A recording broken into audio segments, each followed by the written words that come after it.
Good afternoon from the Superbook.com sports desk. I'm Joe Hunk. SEC Media Days is coming up in a month. And just a little while ago, the SEC announced that they're going to put a little country flair onto it because down on Lower Broadway at 4th and Broadway, the SEC announced that during the July 18th day of SEC Media Days, we're going to be having ourselves a concert. Midland is going to be performing beginning at 7 p.m. Earlier today, also, Paul Skeens received the 2023 Dick Hauser Trophy. That goes to the National Baseball Player of the Year. He is most likely going to be the pitcher that is starting for LSU Saturday night against Tennessee in the College World Series. For all your foundation repair and waterproofing needs, you need to visit USSTN.com. Breaking news at once on your home for the Vols, the flagship station for your Tennessee Titans, as well as home to 3HL. This is 104.5 The Zone.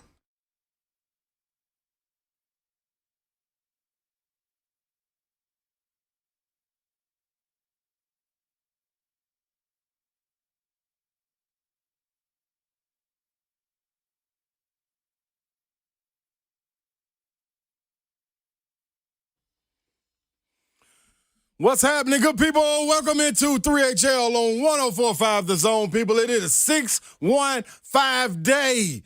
We got our own day, man. That's how special Nashville is, Joe Hunk, behind the glass. We get our own day, man. It don't get better than this. No, Hunk. people are already celebrating. People have been celebrating it all day. They were celebrating it on Good Morning Football. I was watching this morning. Jason McCourty was celebrating 615 day. Was he giving shout-outs, though? Oh, he was actually playing Nashville trivia on Good Morning Football. And what's really bad is one of the trivia questions was who sang the national anthem during the Tennessee Titans Super Bowl win or Super Bowl run. And nobody knew who it was. And the answer was, the giveaway for the hint was, she's married to Tim McGraw. Oh, I know that. Yes. No, it's not Carrie Underwood. Oh, my bad. Who's married to Faith Tim McGraw? Hill, man. Faith It's Hill. Faith Hill. Golly. It's Faith Hill. That's my fault, man. Golly, I feel bad, man. See, that's why fathers get done bad. How did you? I knew it. I just didn't know know it. I knew it and didn't know it all at the same time. That's what's wild about that. But that's Babsy. She's in the building. This is fitting.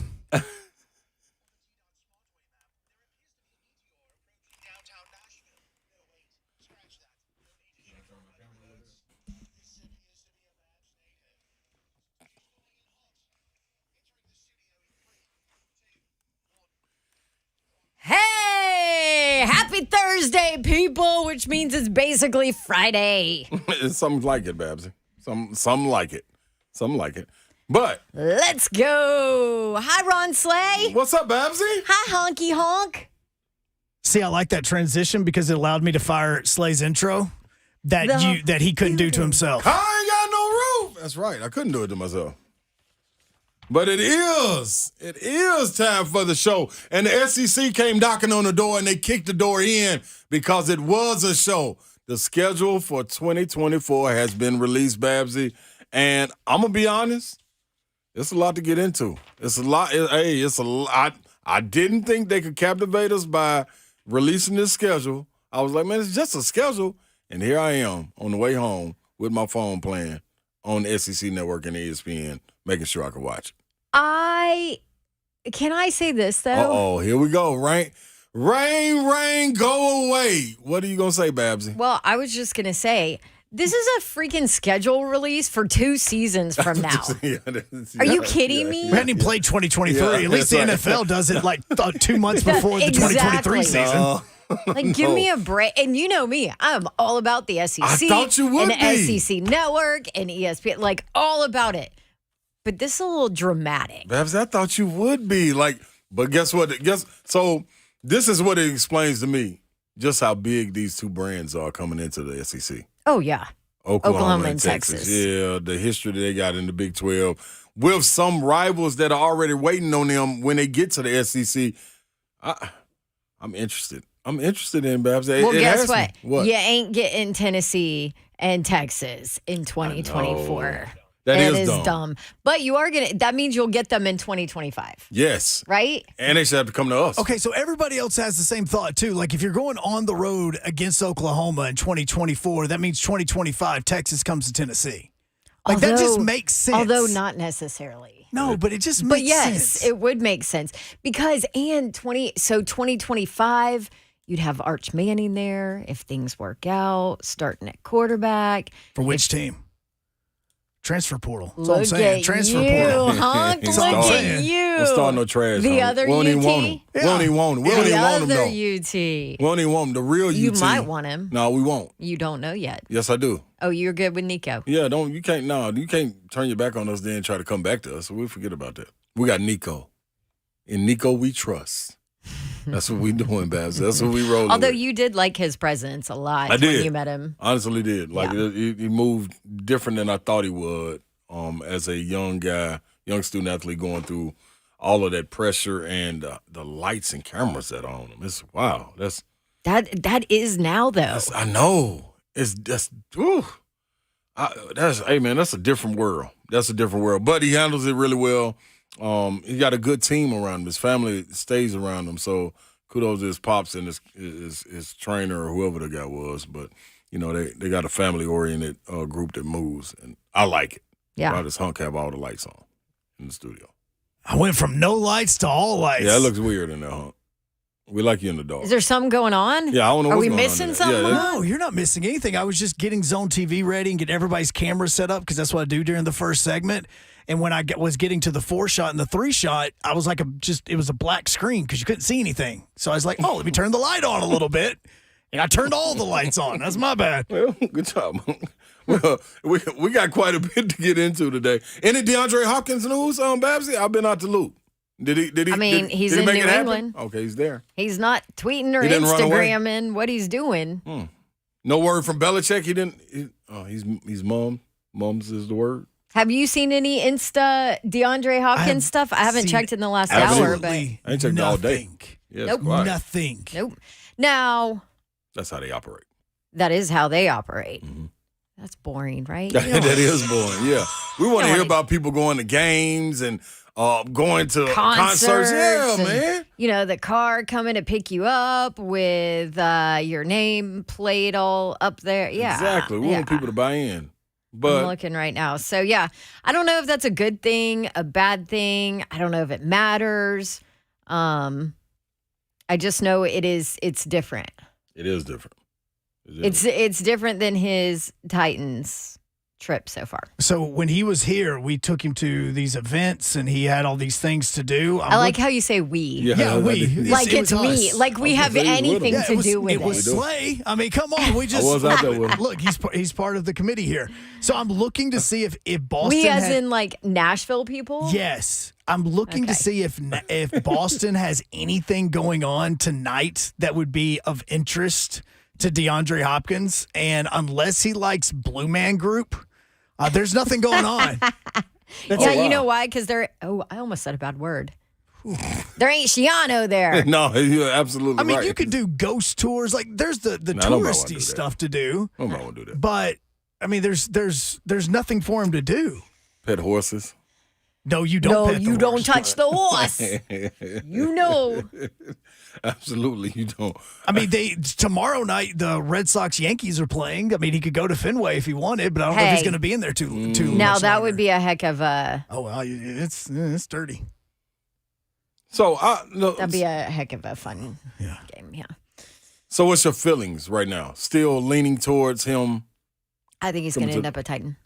I kind of I feel do. that way too. And I think the Titans will figure out how to make it work. I think the fact that the Titans haven't had him in and, in the suite for CMA Fest and hanging out with Ran and Vrabes. And Yeah. I just, everything that went on with his visit, I think that the Titans really want him here. Mm-hmm. And I think he could really make a difference for this team. And it also makes me feel that the Titans have confidence in what they have, offensive line wise, Right. quarterback wise, etc. And that's what I need. I need to be able to sleep at night knowing that the offensive line is intact. Well, I don't know. I'm not sure if you can sleep at night. I don't think it's that intact. At least get a nap, Babsy. Maybe a nap. Okay, Yeah. a nap is cool. You know what? Dennis Daly's gone. You're instantly upgraded. It's instantly done with nightmares. Yeah, Tannehill knew the very second it happened. He just had like a shiver go away. Like he just felt it. He wasn't anywhere close to the facility. Well, this guy's out of here. He's like, oh, man, I feel like a weight's off my chest. Oh, wait. I mean, a defensive lineman's off my chest. My bad. Yeah, and yes, that's exactly what it was. And we just need a healthy Tannehill. And listen, the sky's the limit. But we got a lot of stuff to get into today. We got big savagery sliding through Ramon. Foster from Ramon, Kayla, and Will. We'll break down a little bit of OTAs and the things that he's heard, the things he's went through. How do you keep that body right, get ready to go back into training camp. Also, Greg Cosell from NFL Films will slide through, Babsy, and give us a little conversation. And we got to open up the phone lines because it is Thirsty Thursday, and we would like to know, personally, I want to know, do you guys think that the schedule release was overblown, doing a schedule release for a season 2 years away for the SEC? Is the SEC a little full of themselves right now? Is that the way you look at this? I mean, I'm trying to figure it out. As they should be, though. And see, that's my thing, Babs. I'm So looking at it like, can you be full of yourself if you should be? if you're the Shiano, I mean, It is what it is. The only way they could have been worse is if they just had all the national championship trophies behind Feinbaum as they were announcing this thing. oh, now you Just you showing out. had then. the whole thing just right there behind them. Showing out. Like, that hey, would have been That would have been dope. classic. Yeah, we are on the brink of the College World Series starting as well. We'll have we got some special guests gonna pop in on us the next couple of days. We do. Yeah, we do. We do tomorrow. Do you know who? Peter Burns. Oh, Burns is tomorrow. We can get Burns tomorrow. Yep. Don't forget, we have Denny Hamlin. We got Denny NASCAR Hamlin driver, tomorrow. Denny Hamlin tomorrow. yes, we do. You know what? Let me go and put this out there. With Babsy being here, I want me and Joe Hunk to take credit for all this. And the See, reason I don't Wait. even know where we were going with this, but I What? totally agree. let me hey. tell you why. Fully agree. No, this Nobody asked you, Hunk. no. Nobody asked you. These shows that we're gonna get together, we're gonna comprise these next couple of shows without Yoro being here, who's on assignment. This is for all the fathers out there. Oh. This is for all the fathers out there. We're gonna stretch this all the way out, people. Yeah, turn it, yeah. Car ain't got no roof. That's right. All the fathers, let your roof down. This is for you. We are doing this. And that's one thing. We want you to call in. We want to hear your voice, 615-737-1045. Was the schedule release overblown and it being the SEC just full of themselves? Fathers, are you happy about the guests that me and Joe Hunk have pulled for the fathers? And will we let Babsy ask a couple of questions, Hunk? I mean, I guess you can ask. Guess somebody's got to ask Auburn since I'm me and you on this now, so it's just me and you. She's gonna ask the Auburn question, Okay, so that's me and you, bro. Okay, I like it. Yeah.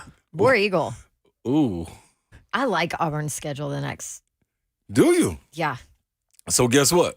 To soothe your soul, Babsy, next week we got another special guest, a War Damn Eagle that's gonna slide on. Who's that? Should we tell him now? No, Does actually, his we need first to go to name break. start with a But T? It does. Is his neck bigger than all three of ours combined? That is an Auburn legend right there. That is. You can hear that and more, man. You just gotta stay tuned. This is 3HL.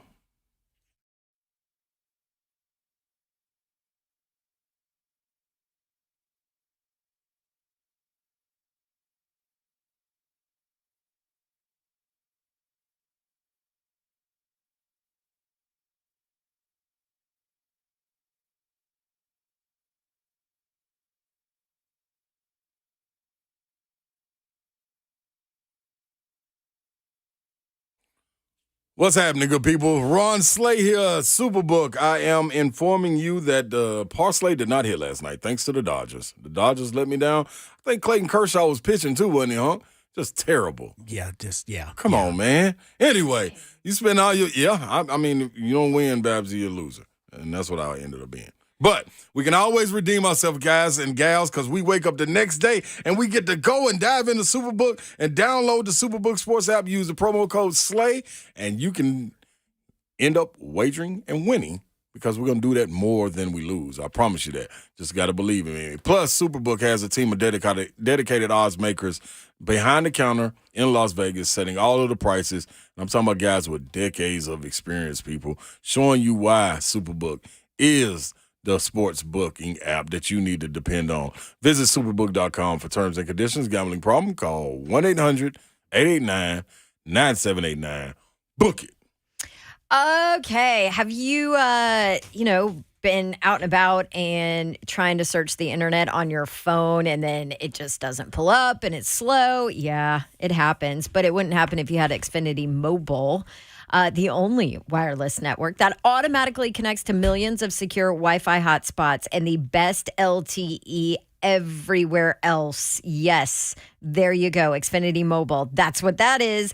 If you have the ability to adjust your data at any time, wouldn't that be awesome? A wireless carrier that can save you hundreds of dollars a year. That's also Xfinity Mobile. Fast, reliable internet, the best wireless network, amazing coverage no matter where you are. That would be Xfinity Mobile. Make sure you check it out. Make sure you can figure out what data option is best for you. They have mobile plans starting at $15 a month. Great stuff there. Just head on into an Xfinity store today and see what you can do. Restrictions apply. It compares pricing of top carriers. Xfinity Internet required, most reliable based on REITmetrics U.S. report. Results vary.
Get on back in here, people. 3HL is right here on your dial, and it's going down on 104.5 The Zone. Going down for real. That's right, 615 Day.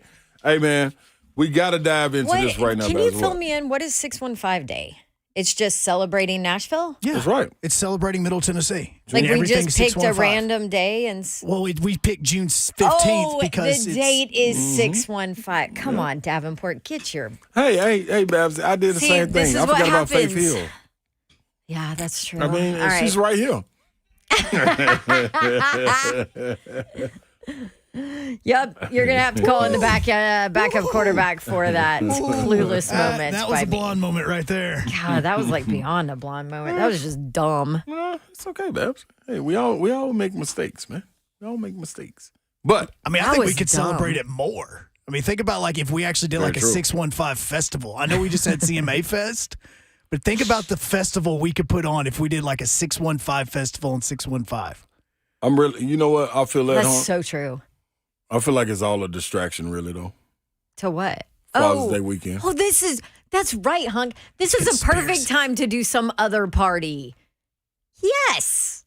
It's a conspiracy. By the way, I just informed Need Mr. to Babs. I just informed him that his Father's Day present will not be ready. You should stop. So I might just push it off to his birthday. You should stop. You should really stop. I'm being Babs. serious, though. I know. I'm telling you I to feel stop. like stuff doesn't get done as fast as it used to. Like what? Let's focus on this on Tuesday. How about that? Let's focus on getting things I done. mean, to in my Tuesday. defense, when did I text? I texted our guy Kent. Ramon gave you hell this morning too. I just want you to know He that. did. I didn't hear it. Yeah, about I didn't having take Baby Babs. Babs this morning. Yeah, about having her party on Father's Day. Oh. No. He was right, and he was right to do so. No. Yes. Yes. No. Go all day. Go all day like this, I Babs. know. Okay, let me see. I texted about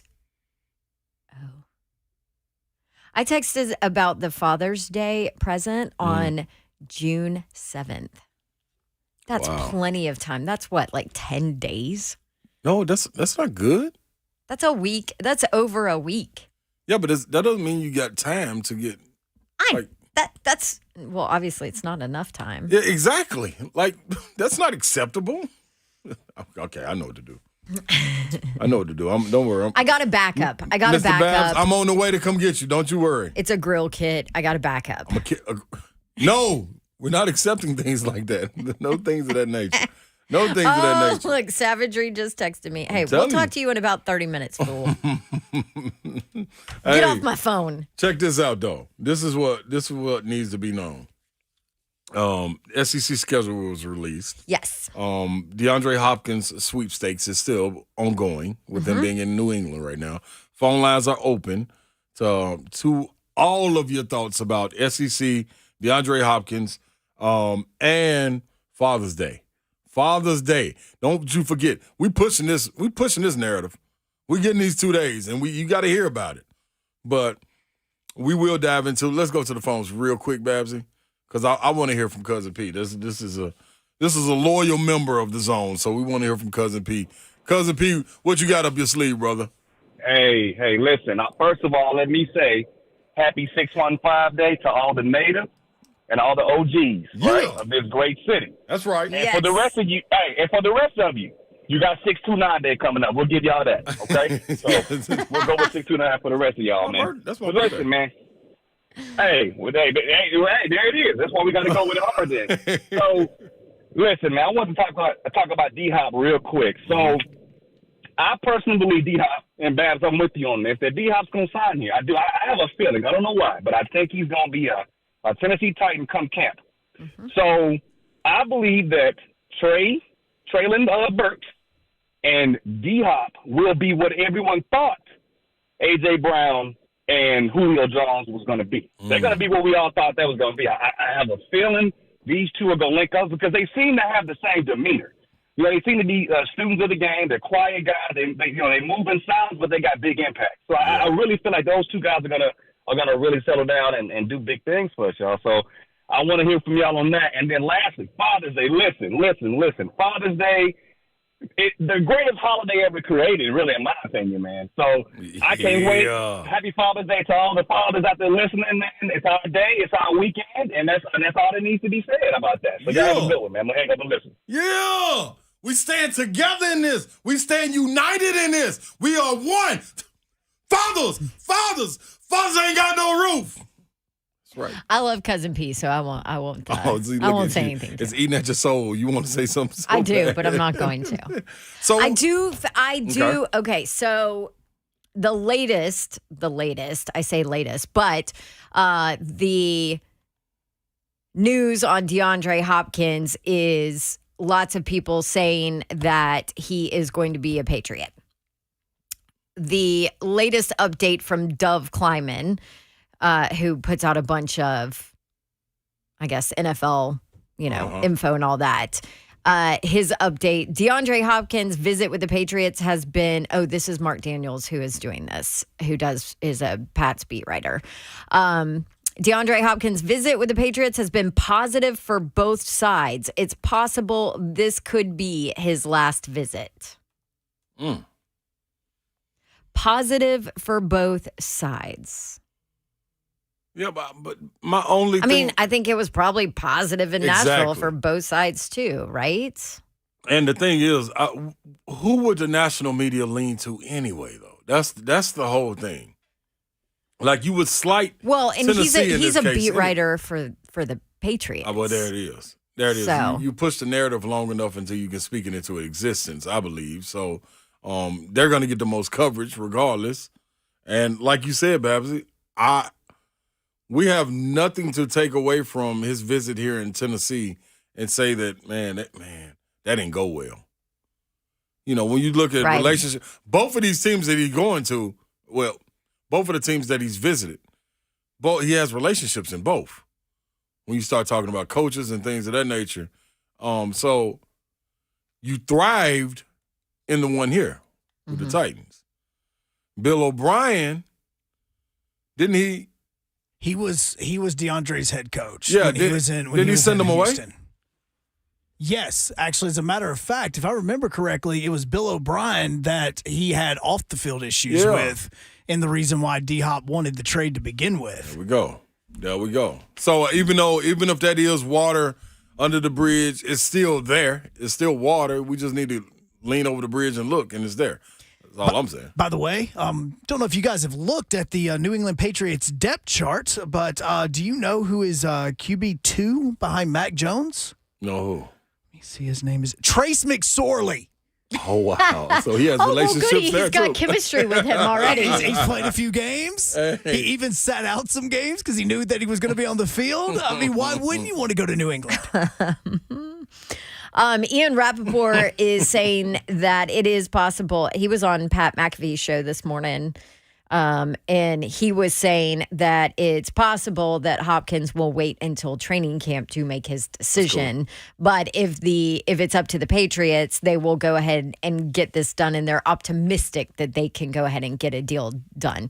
Now, if you read kind of between the lines and all of that, it seems like the Patriots are willing to offer more when it comes to finances than the Titans are, at least right now. The Titans, obviously, with cap issues and all of that for this year. Yeah. Now, that's a different conversation for next year, so you can certainly backload a deal and make that work in that way. But we don't know what the Titans offered him. Nobody knows. There's no random reports of that out there. We don't know what the Titans offered. We don't know what the Patriots are offering. We don't know. So just on a surface level, right? If you are DeAndre Hopkins and you look at these rosters and you look at these quarterbacks, you look at what the teams do. Yep. You look at what their kind of offensive philosophy is. Mm-hmm. Where do you want to go play? Me looking at both of these rosters. Do you want Ryan Tannehill? You feel good about Mac Jones? No, I don't feel good about Mac Jones. Do you feel good about Ryan Tannehill? I do feel good about Ryan Tannehill when healthy and when playing behind a line of scrimmage, a line that can hold the line of scrimmage, as I should say. But I also feel like in the system with Kelly, which I've had It's a different system. Yeah, and I've had production with that or system. similar system. Yeah, similar system. Yeah. So now I'm looking at it as, okay, if New England is putting this out, which is cool, I'm just going to come back to the Titans if I want to be at the Titans and tell them, hey, can y'all make a little bit more of this incentive-based as well? Right. And I'll show you. Or can you make this work? Yeah, you know what I mean? Like, just throw some little bonuses. Let's do something. Right. You know, to make this work. If they're low. That don't look good to me. Like, okay, so your young receiver coming into it, you got Juju Smith-Schuster, who's out injured right now with New England. Hasn't practiced yet. He also, I mean, that's a good barometer for DeAndre to look at and say, oh, look at what Juju Smith did. Yeah. You know what I mean? Yep. Like, okay. Yep. Worked. Yep. And you look at what Mac Jones has been doing from what I'm reading in OTAs, and it is OTAs, you know, you take it with a grain of salt, but that's what we have to work with right now. He's been making a connection to his tight ends. That's been his go-to. That's been his blanket, the tight ends. I think it's Henry and, I hate to say his name wrong, Hunter Henry, I believe, and start with a G. What are you talking about? The Pats? Tight ends for the Pats. Oh. Yes. I believe it's pronounced Jessic. Yeah. Gesicki. He used to play tight end for Miami. Yeah. So that. Then you got our guy, Butte, who they drafted. You're hoping he comes into his own. When you look at the Titans, I feel like Butte. Yeah, and when you look at the Titans, you take away injuries. I like Traylon. I like Chig. I like Kyle Phillips. I like NWI. I like what they have. The threat of having the play action, especially with him being a possession-like receiver. You know what I'm saying? Like, that's different. You leave me out here on this island a little bit, there's going to be some problems, man. And I got a quarterback that I know that can get it there. I'm not sure if Mac Jones can get it there. I'm just not a believer in Mac Jones. Maybe I'm fooled. But the other argument is that, I don't know about this. I mean, talk to me. The other argument is that, okay, well, Mac Jones is there at least for a couple years. So True. That's your quarterback. Whereas as of right now, Ryan Tannehill is here this year. Yeah. Now, let's say he's super successful. They're great. Will Levis isn't ready to take over. You know, maybe something happens there with Tannehill. You know, who knows? But you know your quarterback's going to be there for your contract. Yeah, you do. Yeah, you do. I'm it's going to be interesting to see how it play out. But that can't sway me. Bill O'Brien. You know who else is there? I forgot about this. Quarterback-wise, Bailey Zappi. Mayor's guy. Yeah, that is. He loves him. Yes, he does. Yeah. If you got to get the Bailey Zappi, one thing DeAndre Hopkins has shown, he can catch passes from anybody. So that's not necessarily a problem. If you can do that for McSorley, you can do it with Colt McCoy, you can do it with, like... Yeah, but do you want to? No. Exactly. Oof. So give me that guy down there in Tennessee. I saw what he did with AJ. I saw that. That's proof is in the pudding. So, okay, I know I can go have that with another guy that's emerging. Like, I see what Traylon Burks is doing. Yeah. Bailey Zappi last year passed for 781 yards, had 5 touchdown passes with 3 interceptions. He's on fire. And he started 2 games. He's on fire. Because Dad Bod was injured. Yeah. I feel I want to wait on Nate. I almost called him Nathaniel. I want to wait on Will Levis before I change his name and get him a. I mean, the poor guy just went through his first ever mini camp. Yep. That's it. Yep. That's right. Rookie camp. That's right. And you're gonna Nathaniel him No, I already? want him to sit. I don't want him thrown in that fire. Well, I do in year 2 because Even after you're like what you he's just said, the guy, and then you have him cheap for 3 more years. No, but you just said, what if Tannehill has a hell of a year, and then what if him and Hop and Traylon Burks? I think Tannehill's going to have I agree. a year. So imagine with them weapons, the year that he has, do you break up the band and say, yeah, that was good, made it to the playoffs, won 11 games, pretty good.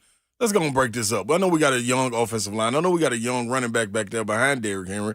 I know we got young pieces outside. Hopkins got 1 more year. Chig coming along. Let's break this. Let's take the centerpiece of this out and plug another one in. Is anybody else shocked that? I hope we have that drama to talk about. Yeah. Because that would mean it's a hell of a year. Yeah. Is anybody else shocked that if this is just Tennessee and New England, why on earth are those the only two teams he is visiting? Yeah. That's a good question. Like, I mean, seriously, outside of the relationships and you're wanting to win a championship, it's not about the money. Why those two teams? No, it's not about wanting to win a championship, he said. If it was, he'd be Because didn't the Chiefs basically offered him? I mean, they offered him what, like $3 million or something crazy, because they clearly can't afford to pay him what he's Chiefs worth. only have $1 million in cap space available. Right now. I think they offered him like $3 million. I mean, if you want to win a championship, you say, okay, I don't care about the money. That's where I'm going. Right? Mm-hmm. You go catch balls from Mahomes. You go win a title. Heck, Slay can name You're like a part 8 of the different Chiefs. basketball players that did that for the Heat. Just because they wanted the championship with the big three. Yeah. It's like, we'll take league minimum. We don't care. Yeah. And look, that's the biggest problem with the Titans is they only have about $8 million in cap space at the moment. This year. At the moment. But I think being in the city, And actually, they're going to have less than that, right? Right. At the moment, we also realize that Tennessee is also known for, hey, we've got a couple aces in the hole that if DeAndre calls us, says, hey, this is what New England's offering, would you guys offer it? That we can possibly free up some money over the course of the next 5 weeks. Oh, They just have a Kevin history Byard, of doing no. it. Yeah, Right. I mean, that's where they have that history of doing something like this. So I think that's the reason why so many Titans fans are going, we're way better than New England. Right. Yeah. I mean, they don't have anything. Mm-hmm. Yeah. So if it is about money for him, I don't see how the Titans are in it. Yeah. You know? Well. But you remember that? Do you still have that sound from his podcast? You probably got rid of it, Hunk. But from it was right before the draft. It was a week before the draft when he was on that podcast. Yeah, he was on. You do have it? Okay, let's do. use it. Let's listen to it on the other side here. Let's take a quick break. Look, we're like breaking. Nope, we're actually not on time. We're close. we almost We're close. Almost there. Yes, that's right. But yeah, let's listen to that because I thought that told a lot about what he was looking for after kind of being in a debacle of ownership and leadership situations his entire career.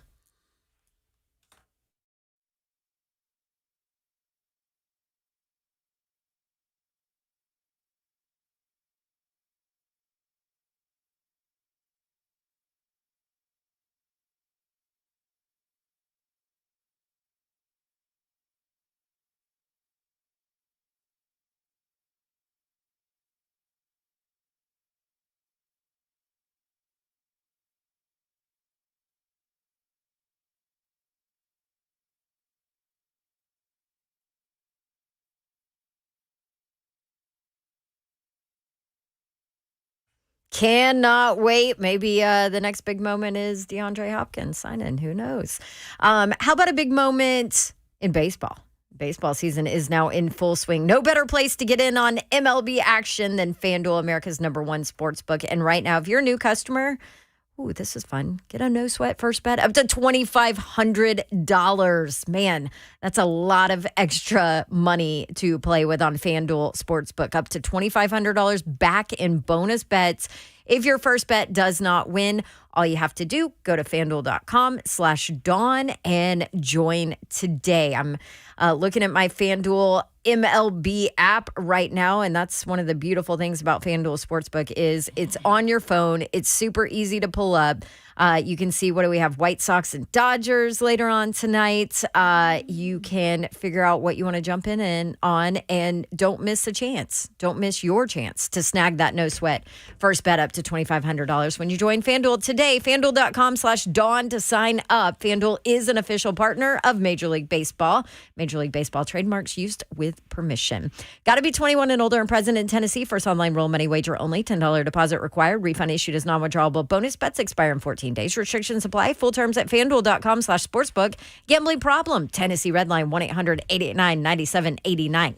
Buddy Allen Carpet One, they are your flooring experts right here in Nashville, Tennessee. Donaldson, to be exact. Locally owned and operated by the Allen family for more than 55 years. Zach, Jenna, and Judson Allen are in the store every day. I've known them a long time. They're great people, and they are there for you. Free in-home measures and estimates. In-house professional installers, not like the big box companies who farm that out. They will handle every aspect of your flooring project in-house, and they will do it beautifully and well. 2405 Lebanon Pike and Donaldson, 615-883-3289, BuddyAllenCarpet1.com.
Welcome back to 3HL. I'm 104.5 The Zone. Dawn Davenport, Ron Slade, Joe Hunk behind the glass. Mayor is on assignment, enjoying himself, hopefully, relaxing.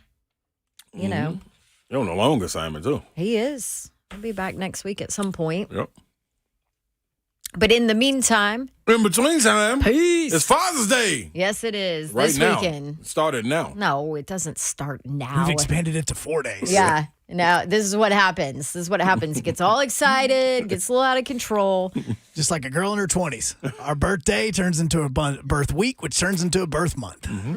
Buck does that. I need to start doing that. Yeah. Buck's a girl. Buck. Buck's a girl. Or should we say diva? Buck's a Diva. diva. That's what how we should put it. Anyway, so we were talking about DeAndre Hopkins. He is currently still, as far as we know, on his visit with the New England Patriots. Apparently, he got there on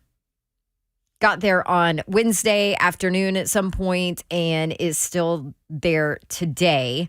Now, the report is out that the Titans have made their offer to DeAndre Hopkins. Buck Rising told us that earlier today. So there is an offer sheet or a contract offer to DeAndre Hopkins from the Titans. We'll see what happens.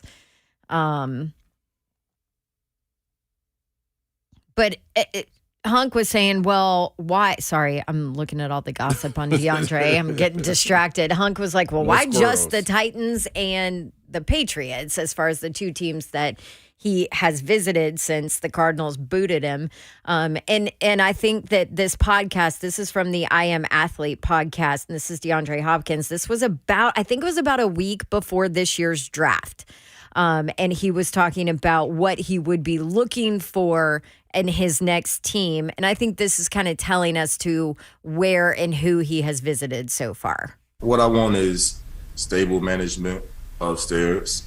I think that's something that I haven't really had, past couple years in my career, coming from Houston to being in Arizona. So I've been through 3 to 4 GMs in my career. So a stable management, a QB who loves the game, a QB who brings everybody on board with him and pushes not just himself, but, people around him. I don't need a great QB. I've done it with subpar QBs, just a QB who loves the game like I do. And a great defense. I think defense wins championships. For me, I think that's the key. You got to have a great defense. You got to have a great D-line. And for me, that's it. Great management, QB who loves the game, and a great defense. Guess who checks every single one of those freaking boxes? Let me think. The Titans. Your Tennessee Titans. Hey. I don't need a great quarterback. Yeah. I've done it without. Well, he doesn't need a great quarterback, but he also just wants a quarterback that loves the game or, at least pays attention. That was a shot at Kyler Murray. Yes, it was. It was a short shot, but it was a shot. And all the other guys. I like that. A short shot Just to short. Kyler, yeah. I need a quarterback who loves the game and brings everyone on board. Right. Who did DeAndre Hopkins and his wife go to dinner with? Ryan Tannehill and Lauren. Yeah. Who loves the game? Who let the game get to them so much he had to go to therapy about the game? Ryan Tannehill. And anybody could have blew it off. Man, I ain't tripping on them people. That ain't all my fault. You could have pointed at it. We were saying, like, it could be somebody, could be Downing, and we see Downing's not here no more. But I'm just saying, you talk about the love of the game, all we hear about Ryan peers. Tannehill has it. That's it. That's all we hear about. Peers saying, We everybody, joke. all the time. We joke I know about where how you're going. boring he is, about how he says nothing in the media, about how, there's not 8 million football posts or anything. He doesn't tweet. Instagram, I follow Lauren, his wife, on Instagram. That's how I see like family stuff from them, But for the most part, he's not. He puts out his, what is he? I think a Celsius. On the yacht. Right, like a partner or something. It's a And nice so, shot. It's a really nice shot. It was a nice shot, yeah. Great boat. But for the most part, like he's a private guy. But when you talk to Taylor Lewan and Big his Jeff. teammates and Big Jeff and everybody in that locker room that talks about Ryan Tannehill, it is that dude's our leader. That dude gets everybody on the same page. We respect that dude, and on and on and on. And they do it so much. I'm always on the edge of my seat listening to interviews because that's one thing that gets my antennas up when somebody asks who's the leader. Because you expect Big Jeff, KB, but everybody says Ryan Tannehill. Like that's. And everybody used to say Ben Jones, too. Yeah, they should. And that's another one tough. that isn't going to sit and chat with media or post or whatever. I mean, That's he's tough. just a tough country football player, country boy that can play football. Do what I need to do to get the team where it needs to be, man. Let's roll. So the other part of that, great defense. I mean, we don't even have to talk about that, right? Great. He said great defensive line. Yep. And great defense. Yep. They just signed Big Jeff long term. You know you got a piece. Just did. So you know that piece of that defense is going to be there. Now, is Kevin Byron going to be there for that to continue to be a great defense? Hopefully. And then stable management upstairs. And Miss Amy has done an incredible job of making sure that they spend money. That, like, people that say, oh, the Titans won't spend. They won't go get a free agent. They're not going to go spend on that. Yes, they will now. Right. They absolutely will. Miss Amy has changed everything about that franchise and has provided an unreal amount of stability from a management standpoint.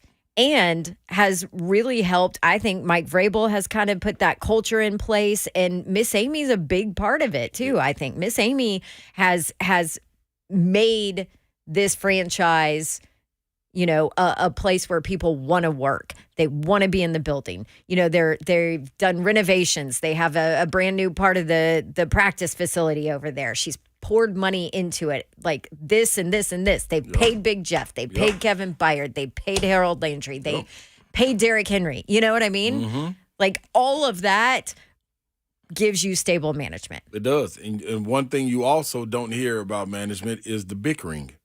Right. You don't hear that coming out of the building. Man, such don't get along. Well, except when J-Rob was there was a little bit of that. But and then you saw where that was maybe him and Vrabel You saw where that was going. Yeah.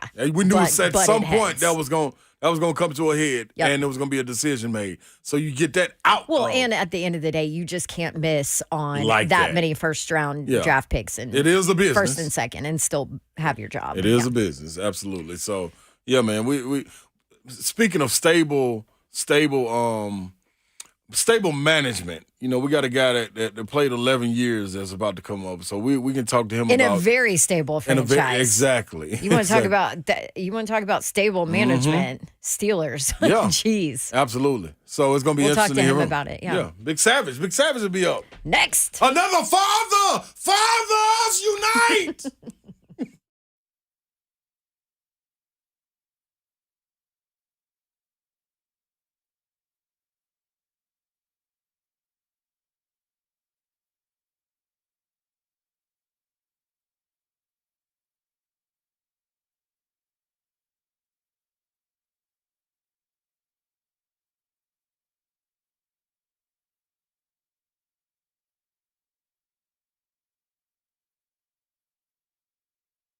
You know what might be doing? What might be doing, Babsy? Spring Hill heating and cooling. You're absolutely right. They might be doing. They will come and do it. They'll get your HVAC all in the shape. I'm talking about you need a tune-up. They're going to get right on top of that. Did you turn that AC unit on and realize quickly it wasn't working like it should? Don't wait until the peak of summer. You still got some time because it's not just scorching hot like it's going to be. Right now in June, you need to take the time to get your appointments. Lock it in with SpringHillAC.com, Babsy. Yeah, so I was talking to Kevin, and he said it's really important that you do that tune-up so you know if something might be coming up a little bit later. Maybe you can prepare for it, or hey, make sure that your AC unit is working as well as you need it to. So make the appointment, SpringHillAC.com. And here's the thing with Spring Hill Heating and Cooling. They are a York certified comfort expert company which means they are always backed by a 10-year parts and labor warranty on all York products. And since you're family and their family, we got a family discount for you. When you call in and you mention 3HL, you get 10% off your service call repair on or a new system. It's real easy. SpringHillAC.com. Call them.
Good afternoon from the Superbook.com sports desk. If you missed it earlier today, our own Buck Reisen made it known that the Tennessee Titans have submitted a contract offer to wide receiver DeAndre Hopkins. Many believe that it is down to New England and Tennessee for who Hopkins will play for in 2023.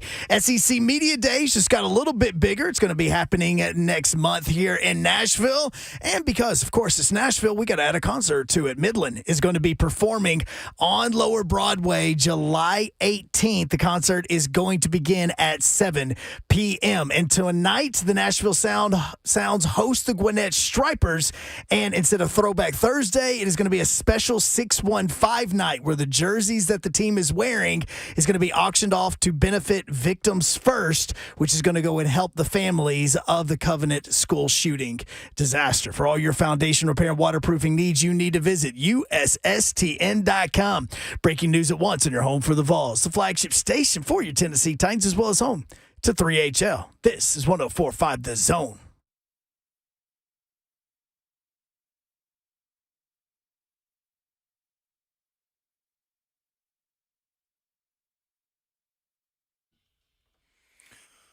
What's happening, people? Welcome into 3HL on good old 615 day, right here on 104.5 The Zone. First of all, I'd like to say what's up to all the fathers. You are now listening to the station that has the Father's Day Weekend Crusade going down, and we are joined by Miss, she's doing her hands like puppets, blah, blah, blah, blah, blah, blah, Miss Babsy. Oh, it's speaking Switch, for you? please. Is it speaking for you, Babsy? There you go. Fathers, what y'all think about that out there, man? We got Joe Hunk behind the glass. That's a father. And then you got your dog right here. Yours on assignment right now. Yeah, he gone. Yours gone. So she just kicked the fathers out. Y'all, look, she just said that so abruptly. He gone. Got it on out of the way. But you know what? I'm telling y'all right now, man, we got the phone lines open all day, 615-737-1045, because we got guests this hour, but we want to know, do you think the SEC overplayed their hand and was just full of themselves by having a scheduled release for a season that's taking place 2 years away from now? 2 seasons from now. Also, we got to know where you at on the DeAndre Hopkins train. Are you right there on the verge? Or you like, oh man, he ain't coming here, he's going to the Pats? Or are you like, man, we just heard that soundbite and we'll replay it a little bit later, and we got to understand it checks all the boxes. The Titans check all of the boxes. Matter of fact, could we hear that one more time, since we about to bring Big Savage on, or we got him on standby? Yeah, Ramon, listen to this. What I want is stable management upstairs.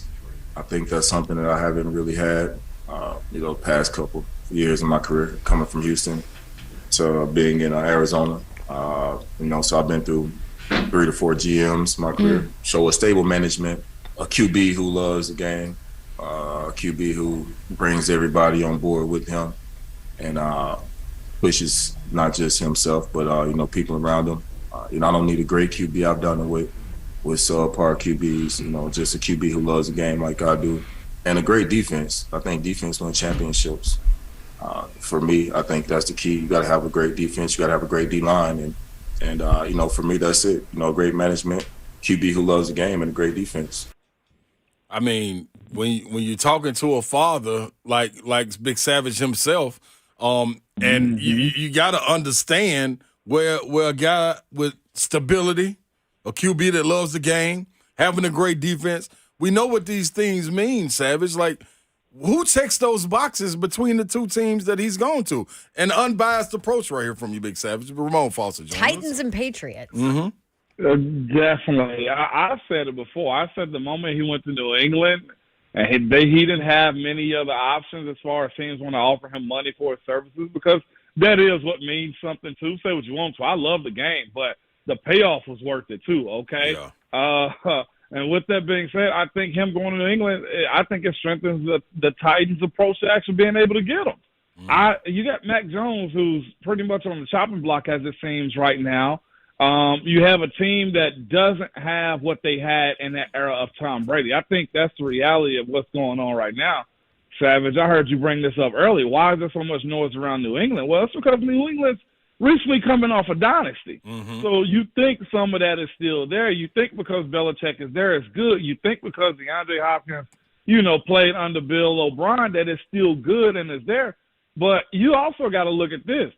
New England's path to the Super Bowl a lot of those years was because the AFC East was kind of weak, and I'm not afraid to actually say that out loud. Right. It was kind of easy to go through the East, okay? Except the years of Rex Ryan and the Jets.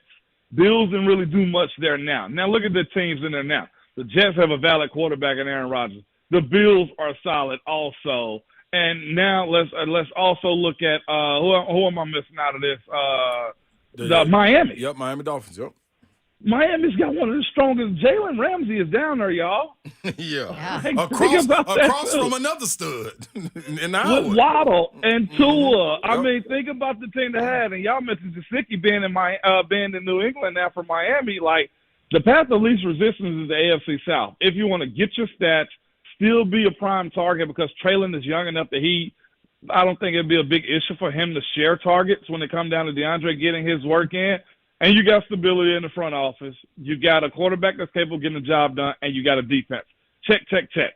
Now, if he want to play the suspense game, I'm here for it too, because that actually gets us through the summertime too when we're talking about the Titans at camp, if he does happen to sign July 25th. Mm-hmm.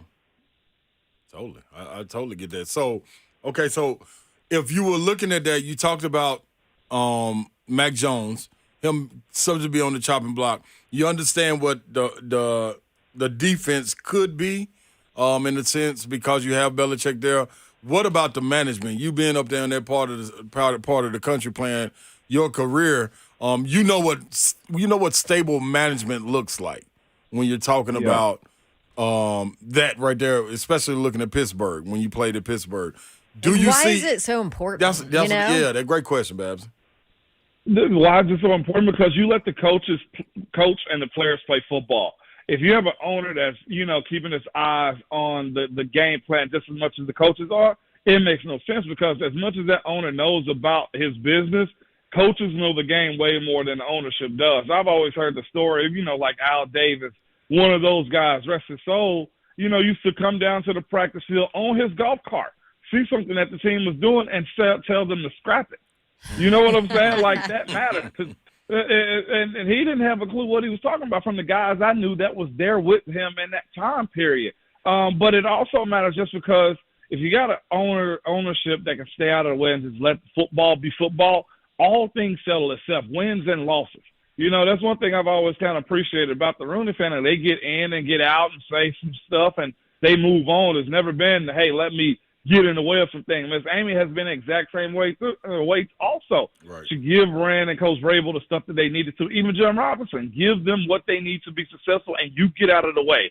That's exactly how it should roll, because there's already enough pressure on the player to perform. Imagine if that coach is also having somebody over his shoulder tell him, hey, go win more games. And honestly, I don't think Robert Kraft has been that way. He's a little bit more in the public eye because of, the Boston winning that they've had for a while, whether it be the Celtics, whether it be the Bruins, or whether it be his own team. So he's been on the forefront of it. But I don't think he gets in Belichick's way. So that, to me, signifies that it's a tie when it comes down to the Titans' ownership. Again, the quarterback, to me, is the determining factor. And y'all know my guy, Gerard Mayo, is the defensive coordinator, co-defensive coordinator in New England. I know he's going to have his team together, but I don't know what it looked like right now on paper. They've had some turnover. The Titans here have been as solid as anybody when it comes down to the style of defense they play. And truthfully, it says a lot about DeAndre Hopkins. For him to mention a stable defense is the reason why you win. That, to me, says a lot about his football IQ. Yeah. What do you mean? Like, that he gets it? Oh, yeah, he gets it, Bab. Like, the offensive score as many points as you absolutely want. But if I got to go out there and be Superman every single week, guess what happens to a real-life Superman? They get tired, Bab. They get upset. And injured. And angry. Like, think of, like, that causes, like, tension on, like, we're a team, offense, special teams, and defense. But if one side ain't pulling their own, it sucks. It really does. And I've been a part of a team that's been like that for a couple of years when there's turnover and stuff like that. Interesting. Let's talk SEC, shall we? I think you guys had a pretty good conversation on RK Dub this morning about the SEC 2024 schedule. What stood out to you the most about that release? I mean, other than the fact that we're watching a specific TV program for a schedule that isn't even going to be played for 2 more years. But, you know. Yeah, I was SEC laughing gonna at you SEC. say that, Bab. I was laughing that you say that, but I'll say this. What I'm learning about the sport of football here in America as it continues to grow, you do what you want when you're popping. Mm-hmm. If you're king of the hill, you live that way for as long as they allow you to. And I say that because Kayla made a valid point this morning on our show. She was just like, guys, like, y'all need to appreciate what the SEC is doing right now because she's a Pac-10, Pac-12 girl. Yeah, she was just like, that's a rough life right now. Yes. It is. She was like, I remember when my conference was dominating, and they were. That's the era I grew up on. I don't remember UFCs, that. remember? Do you No, remember that? UFC. I don't remember that. Yeah, I mean, no, not they like had a top to dominant- bottom, no. Not top to bottom, but they were must-see TV. They were. Now, we can't even – no, I'm not watching their games right now. You didn't watch my Washington State matchup, Ramon? Yes, I did. I did watch that, Babsy, and I got reminded also by Kayla that she was rocking that, okay? So let's not do that one, okay? I'm here for the team because you know why? What Ron Slade just put in our company email? Everybody eats, Bab. Okay? But what I will say is this. It was kind of weird not seeing all of the SEC East opponents on the Vol schedule. Like, not seeing South Carolina, I was just like, oh, wow, we really are switching stuff up. Yeah. That was the one thing that got to me, but I do agree with this. I do agree with, look, if we're not calling it East and West or we're switching things around, I only went to Auburn, one time. I went to Arkansas once. I think I may have played Auburn only once in my time there. Too. You know what I'm saying? Yeah. I didn't get an opportunity to see all of those teams or visit them or – you know, when I was playing, didn't get an opportunity to play against them. So I like the idea that they're going to switch it up, and we might not get Florida in the year that Florida's good because there's – and we'll say this too. I guess Auburn does go through the gauntlet too. Tennessee does because they always have Georgia, Florida, and Alabama. And the 2000s were brutal for us, okay? Yeah. Auburn is also the same thing. They get Georgia, Alabama, LSU every year. Mm-hmm. So I know it just means more in the SEC, but gosh, spread it around. Let somebody else go through that trench mark. Right. Absolutely. Who do you think was got the toughest look in 2024? Toughest look? It's easily Vandy or Missouri because, I mean, they're working their ways up. I do like what Clark Leadham is doing. I'm going to always give Vandy crap, but it's the offseason now. So I can be a little bit better person, okay? Mm-hmm. Vandy, but just because they just got to turn it over, and it's hard to turn it over when now you have teams like, let's say Missouri, or let's just go Texas and Oklahoma that can come to Nashville and take people out of the mid-state from a team like Vandy that may have a shot at them. You have Missouri who say, you know what? We can't keep our guys in state, so let's go to Nashville, or let's go to Memphis, or let's go to East Tennessee. Like, I think those two teams in general probably got it as bad as anybody else. But honestly, I look at it outside of that as almost as fair as you can honestly get. Everybody got something dirty about their schedule, whether they got two big teams or some teams that historically beat them, or you just got to, like I say, usually go through the gauntlet of saying, all right, we need to make sure these games are spread out so we can recover and not have them back to back to back. It's been a fair schedule, at least to me, Babsy, honestly. Yeah. I think it's good. I think, yeah. Before we let you go, Savage, you know, I've been hearing you on your show in the morning, you, Ramon, Kayla, and Will, and I just, you know. Please tell me you're going there. I'm just saying, like, you know, Babsy came on and she was saying she's having a birthday party for baby Babs on Father's Day. You know what I mean? Straight when we got 2 days, we out here fighting for 2 days. She out here throwing baby's parties, and her birthday was the week before. I mean, what you think about this, Savage? I'm tired, Savage. You hear me? But I will not quit this race for us to get a day that we deserve. You hear me? Okay. I'm tired. Listen, I'm okay with her having the baby's birthday on Father's Day because guess what? He had a say-so in that too, okay? He so did. Fair enough, Bass. He wanted to go play golf with his buddy, and that's fine. You should let him, okay, Dad? You should let him do that, okay? With that being said, though, turn that baby party out. Baby Babs is still at an age where she don't really understand it's her party. That is true. What you do? That's true. You get her a cake, You let her take a picture, you get some sparklers, and you buy a keg. You hear me? And by past the 45-minute mark, I need your husband on a keg stand and somebody jumping in the pool, period. You're savage. Deal. You're savage. That's what I'm talking about. There's a shame on you, Babs. I heard it the other You day and do I not almost called shame. in. Don't you dare use that shame on you on me. That man deserves all his friends over there at 3:45. If it start at 3, get her out of the way, and it's afternoon nap time, and it's now an adult party. Thank you, Savage. That's all I'm asking for, All right, man. we're good. I'm not Bye, against Savage. Baby Babs. I'm not against her. But understand what the goal is. Oh, I'm putting Baby Babs that on your easy? butt now. That easy. You're done. She's a 3-nager right now. Just wait. Appreciate you, Savage, man. We'll be tapped in, Ramon, Kayla, and Will, every morning on 104.5 The Zone. Appreciate you, big dog. See ya. Yeah. All right, y'all. We got to take a break. We will be back with Mr. NFL Films himself, Greg Cosell. We'll get him to weigh in on this New England Patriots roster versus Tennessee.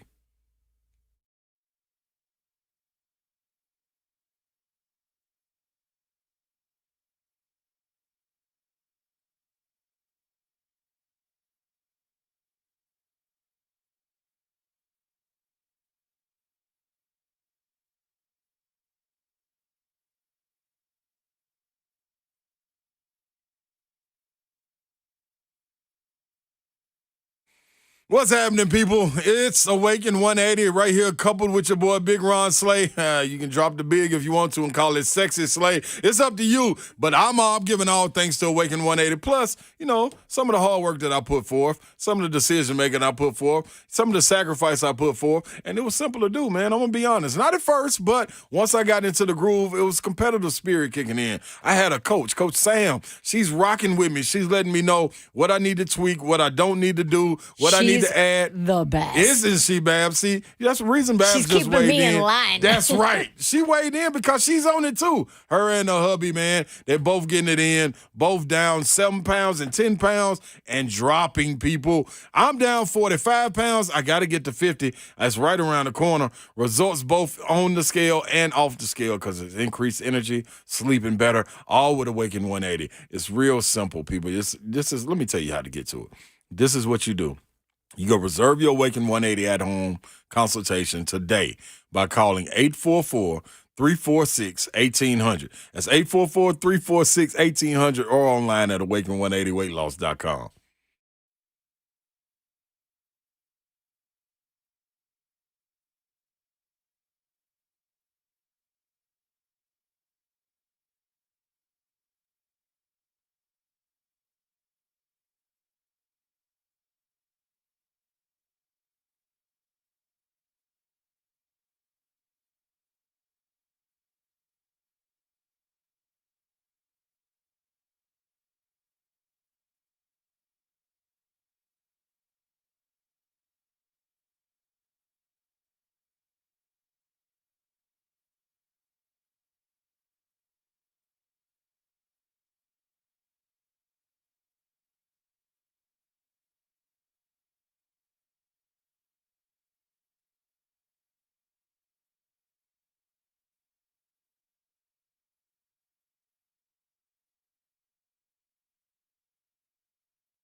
Welcome back into 3HL on 104.5 The Zone, man. Thank you for joining us. We got to mention to you today, too, man. We got Facebook, YouTube, Twitter, and Twitch. Twitch, please. You can always join in and get into the chat. The F&M Bank chat is popping, man. Good energy in there today. A lot of people giving shout-outs to the fathers. Some people saying Father's Day should be a month long. Oh, they tired of just the weekend. it. We want a month long. That's just ridiculous. I'm just saying, Bazzy, the people have spoken. I mean, we can't turn away from the people. What? That's Adam in the chat. I mean, it's one person. People. A month. One Get person outta in the here. chat equals 10,000 people. I just want to let you know that's how right, math huh? works. That's right, huh? That's Get right. out of here. Okay, so let's do this then, Babsy. What if we bring in a guy that represents more than just himself when we're talking about breaking down film? That's like 1,000 eyes instead of just 2 watching it. When you're talking about Greg Cosell, so Hey, he's a father too. yeah, exactly. I'm sure he's with having a whole weekend. Ain't that right, Greg? What you think about that? I think it should be a whole month. Oh, come on, Cosell. Yes! Just stop. Hey, it's a lot of work, you know? It's a lot of work. Yes! Although, Cosell, you have daughters, right? Yes, We are I do a lot have of work. daughters. Yeah. That's what I'm talking about, Greg. This is my guy. Listen, I'm marking it down. Okay, baby. Cosell always keep powder dry, just super realistic, and then goes, oh yeah, let's have it a month. Hey, Give me a break. I didn't miss one activity, when my daughters were growing up, See? You know what I'm saying? It is a lot. That Yes. seemed real realistic to me. Oh my goodness. All right. Cosell. All right, boys. we've been diving into a little bit of this DeAndre Hopkins thing that he has going on. And first and foremost, I need you to pull the curtain back a little bit. I know you just do the film, but I want to play this cut for you that he had on I Am Athlete podcast. And It's going to tie to the film. Yeah, it's going to exactly. tie to his expertise. It will. So Okay. take a listen to this. What I want is stable management of steroids.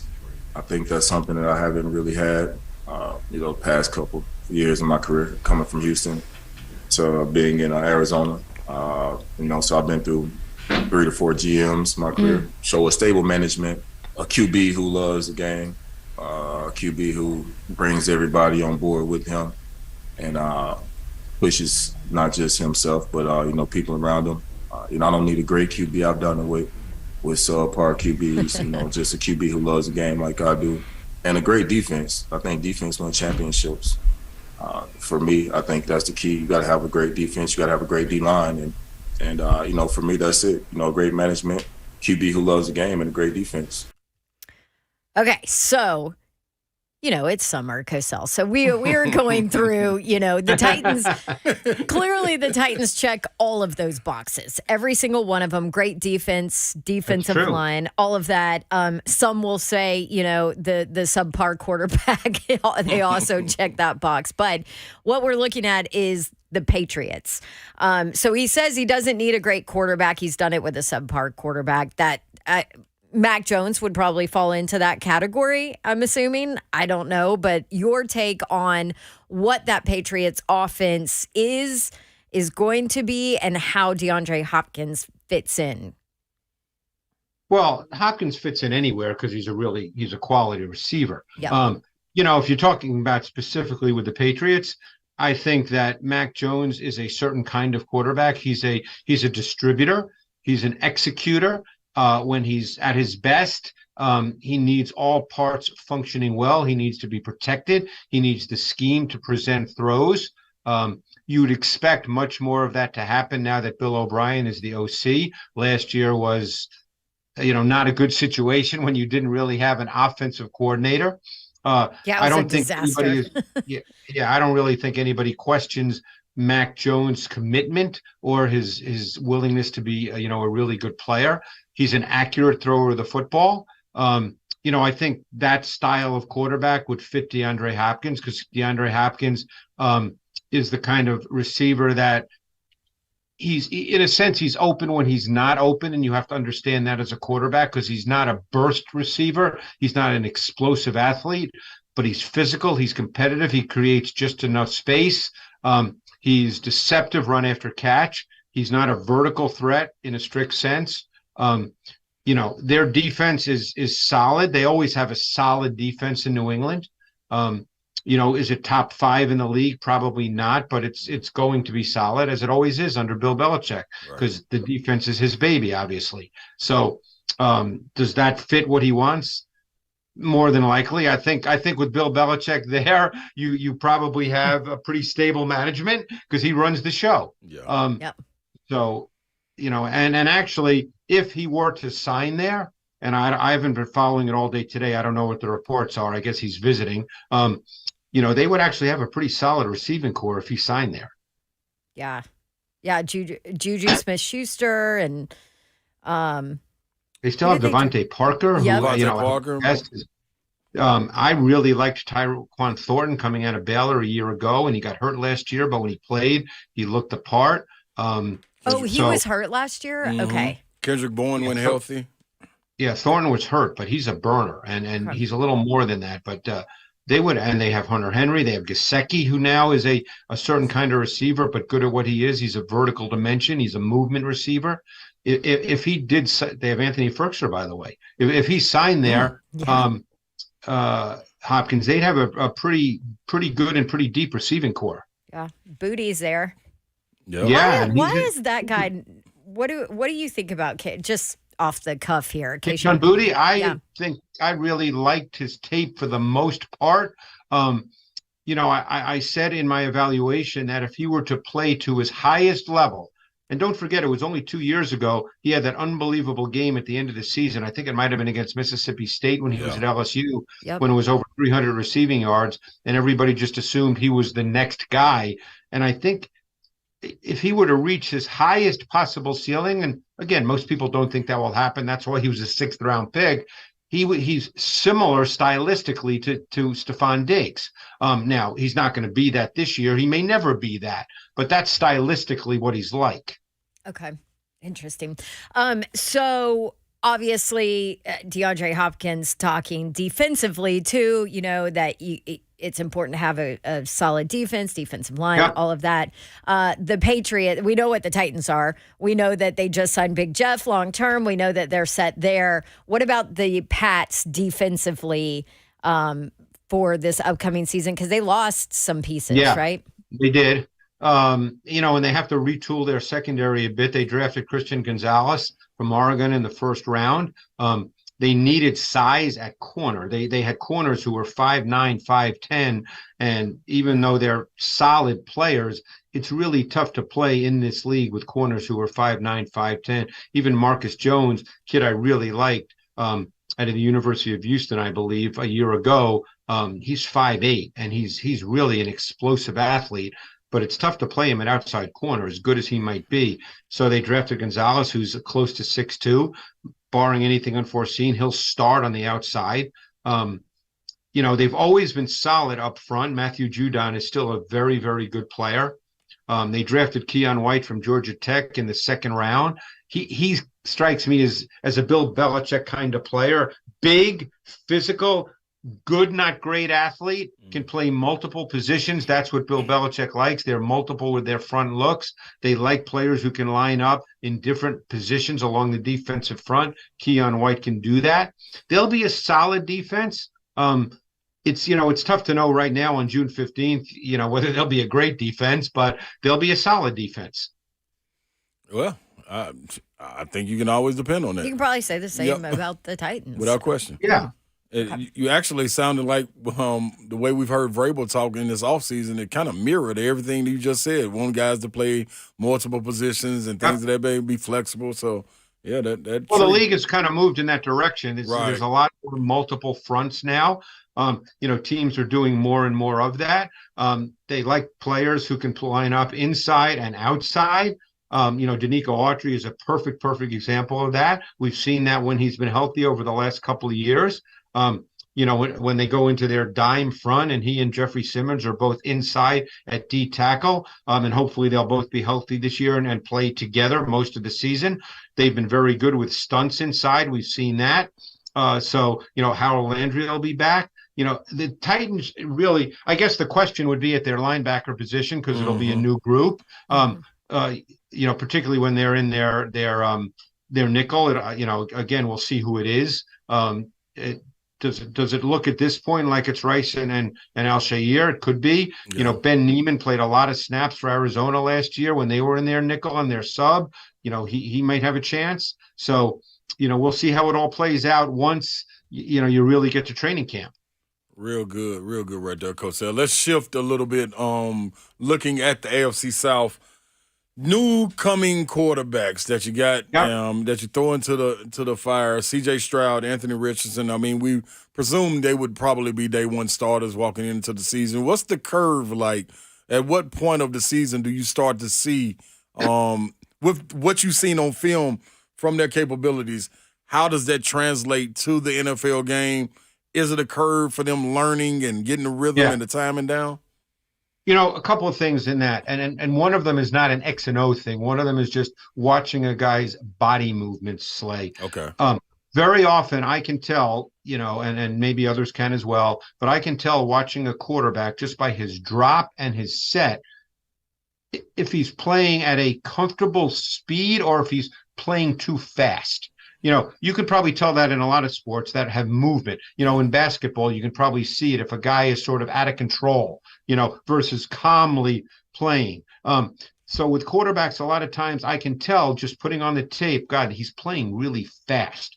And when you play fast physically, it usually means you're not seeing it mentally. So playing fast physically often results from being slow mentally. So that's one thing you look at. Another thing you look at is, are they seeing things? Yeah. And I hate to bring up Malik Willis, but it was just, you could see watching him play that he wasn't seeing it. Mm-hmm. Okay. And you can see that. So those are things that I notice when I'm watching tape. Is a guy going to misread a coverage? Absolutely. That happens. He's learning, he's seeing more multiple coverages than he's seen before. He's seeing defenses that are showing him things that he's not really seeing the way he's seeing it. So is a guy going to drop back and stick a defender right between the numbers? Yes. Now, obviously, if he's doing that all the time, that's a problem. But that's going to happen for a young quarterback. The other thing you like to see with a young quarterback that says that he's relatively comfortable is that he's playing relatively the same way he played in college. Like with Stroud. Stroud was a comfortable quarterback who was very precise with his ball location. Okay. Now, like I said, he'll miss things. He'll miss reads. There'll be blitzes he won't see. But if all of a sudden he's scattershot and throwing the ball all over the place, then something's not connecting between his brain and his arm. Right. But if he's still throwing the ball comfortably with accuracy, even if he's missing some things here and there, then you're thinking, you know what? This guy's seeing it. He's relatively comfortable. With more experience, he'll get even better and better. You saw that with Joe Burrow. Yeah. Joe Burrow's rookie season, before his knee was ripped up, he was a relatively comfortable player. Now, did he miss some things? When they played the Ravens, who blitzed the you-know-what out of him, was it tough? Sure it was, because he hadn't seen all that. But that's different than not playing the way you're kind of comfortably playing. Man, that's It was. Yeah, that's dead on. Yeah. And I keep thinking about Will Levis too now, because there were times where he wasn't comfortable even in college. Yeah, and Will Levis is an interesting guy because Will Levis is very accountable to the system, okay? Some quarterbacks, that's another thing, by the way. Some quarterbacks leave the pocket so quickly that then that they're just not seeing it. Right. That's when they're playing fast and they're playing slow mentally. They just leave the pocket because they're just not comfortable dropping back and seeing things. They're not seeing it, so they want to get out of there. So Will Levis is very accountable to the system. He likes to stay in the pocket and deliver the football. Now, some will say, hey, sometimes he doesn't deliver it to the right guy. Sometimes he's a little scattershot. These are things that are all true to some extent. If he starts playing differently than he played in college, then that's where you have to be concerned. Interesting. So kind of along these lines, Malik Cunningham apparently wants to transition and move to wide receiver. Or Well, he that's- probably doesn't want to, but he'd probably like to play in the NFL. Yeah. Correct. Yes. Yeah. So and this is obviously like a popular conversation because everybody brings up Tim Tebow, who did not want to transition away from quarterback. We talk about Ryan Tannehill a lot here, who actually did opposite, which was kind of crazy.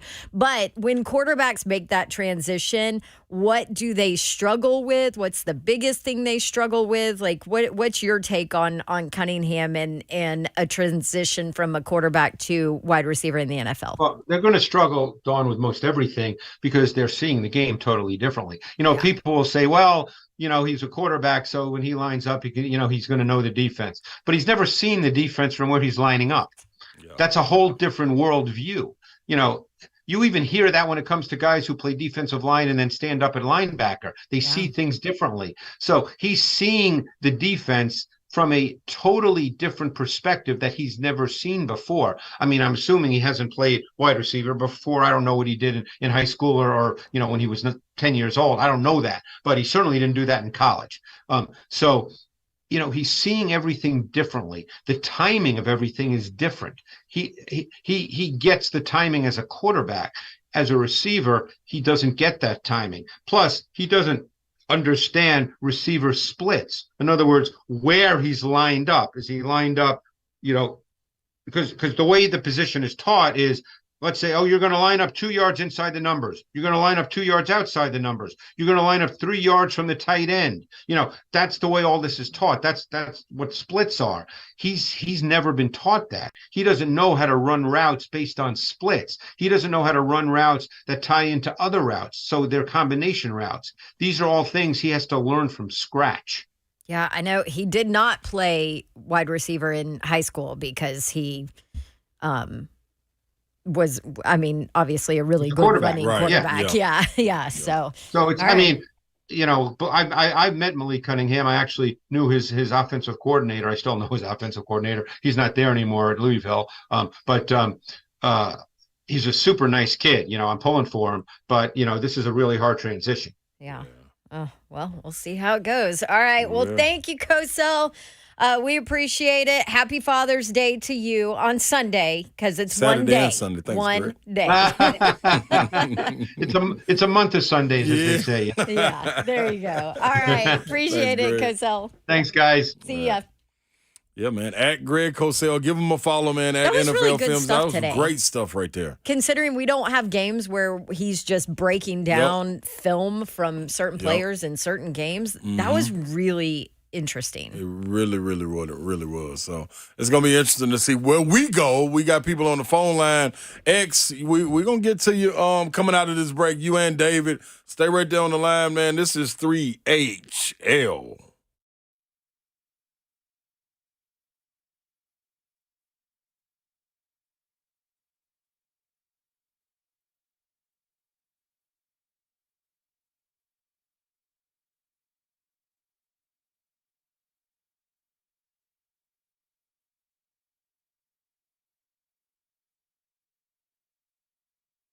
Brentwood Jewelry, you need to know about these guys, especially with Father's Day coming up. Father's Day weekend, right? It's like coming up. Brentwood Jewelry, 7012 Church Street in the heart of Brentwood, just off Franklin Road. Check them out online, BrentwoodJewelry.com. Salem Amamali, Brandon Amamali, everybody over there ready to help you give your father the gift of time this year, Father's Day, with Brentwood Jewelry. Choose from their large selection of timepieces, including brands like Bremont, Tissot, Oris, Longines, and Luminox. They have a gift that can fit any budget. And don't forget about Brentwood Jewelry's pre-owned Rolex marketplace. Give Dad the gift of a fine pre-owned Rolex for a fraction of the cost. Every watch they sell has been meticulously serviced to ensure the highest level of performance and is presented with a 2-year warranty. They offer an extensive online selection of fine pre-owned Rolex watches as well. Their selection includes both prior models and the current models for which you can compare. Spring, the perfect time for the perfect proposal. Brentwood Jewelry here to help you pop the question. Let them help you take the stress out of selecting the perfect engagement ring. Anything you need jewelry-wise, Brentwood Jewelry is there for you. 7012 Church Street in the heart of Brentwood, just off Franklin Road. Exceptional style, exceptional deals every day for more than 50 years. BrentwoodJewelry.com.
What's happening? Welcome back into 3HL on 104.5 The Zone, man. We rolling right along on the 615 day. Welcome to it. Don't forget you can always Celebrate dive in. Nashville. Yeah, why wouldn't you, Babs? You're in Nashville. You're listening to Nashville. Celebrate Nashville. It's real simple to do. Matter of fact, we got some Nashvillians right here on the line, man. So we're going to dive straight into these phone calls. X, what's happening, man? Appreciate you holding on, brother. Father's Day take. What you got for us? Oh, God. Man, look, I'm on your side. Yeah. Look, last year I called, I got this little raggedy T-shirt, and then I had to share my birthday for Mother's Day. So this year, we can't do that. And then bad. How you gonna have a party on Mother's Day? Because I'm a And then one more jerk. thing, I was the winner last night. I mean, yesterday they hung up on me. So even 104.5 hating on the fathers. Well, how are we gonna do that? How y'all gonna do that? They ain't on They my hung dog. up on you. That ain't real, X. That's bad I luck. don't know who did that, man. I'm like, how I win a ticket and then I don't win? I said, oh. They done hung up on me. Oh, man. Hey, man, don't worry. You still riding with us on the crusade, man. Father's Day weekend, we taking 2 days. Thank you for jumping on board, X. That's what it's about, man. Take our days back. That's what we're doing right now. We're doing that, Babs. We got one more caller. Don't forget the lines are open, 615-737-1045. David, what's happening with you, brother? How you doing? Hey, Slay, how you doing today? Doing good, brother. Hey, I just ordered me some strikeout wings because of you. I got wings. Yes, sir. Did you eat them yet? I'm in the middle of eating them now, and boy, they're good and hot. They are good, aren't they? Yeah, Oh, Dave. That's what I'm talking about. yum. What you want to hit on today, Dave? Hey, I want to hit on the Saturday night's game, Tennessee Vols versus LSU Tigers. I'm an LSU fan. Okay. We got Paul Skeens pitching. What do y'all think about the game? Man, well, I'm gonna tell you, first of all, are you a father, David? No, sir, I'm not a father. Okay, well, don't worry. You don't have to be one, but you will be in somebody's eyes. So You we're gonna can put still you. be on this you still getting on the crusade. crusade with us. So we're gonna hold you to that. But second off, man, I think it's gonna be a difficult matchup, man. Like Skeen is what, but might as well be the player of the year as far No, as when it comes. he was player of the year. Oh, he was. Yeah, There it is. he got that award a while ago. See what I'm saying? So, Yeah. hey, man, it's official. You got to go up against a guy like him. Yes, you got, man, guys with arms on Tennessee's team, but, man, you facing a juggernaut. Like, we just going to – it is what it is. Do I think it's going to be a good game? Yes, I do, because with baseball, Hunk, you correct me if I'm wrong, them bats get hot, and anything can happen. Anything can happen. No, Well- the biggest advantage Tennessee has is that they've actually seen him. That's the Early in the that's season, the though, only, right? only advantage that I would say that Tennessee has over other teams. But he also dominated them when he did see them that one time. So that's where this kind of lies. But the thing about that matchup was it was most likely what you're going to see on Saturday, which was Dolander versus Skeens. Dolander pitched fantastic until his very last inning, and then that's when he gave Sure up the did. 2 runs. Yeah. But Skeens, the last time that he faced Tennessee, 7 1/3 innings, struck out 12 guys, Yikes. and that's what he does. But That- here's the other thing, though, too, with Tennessee is baseball's a momentum game. Yeah. I mean, I know once you get to postseason and when you're in Omaha, that your pitching staff is what matters, right?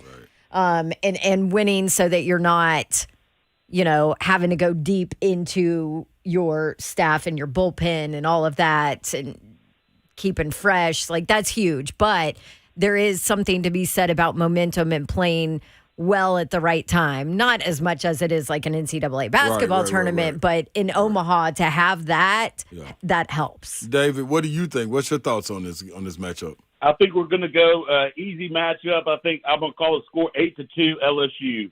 I think Cruz hits a bomb, and I think Skeens pitches a full 9 innings. But I'm a big Tiger fan, so I'm bleeding purple and gold. Hey, man, I totally respect that. And I was going to say I was trying to speak through an unbiased lens, but since you read that score out, David, we're looking for Tiger Tail. We want Tiger Tail right up on Rocky Top. We'll put it right up there on the torch. We'll let it hang from the big scoreboard in Neyland when it swings back around, man. I'm just saying, David.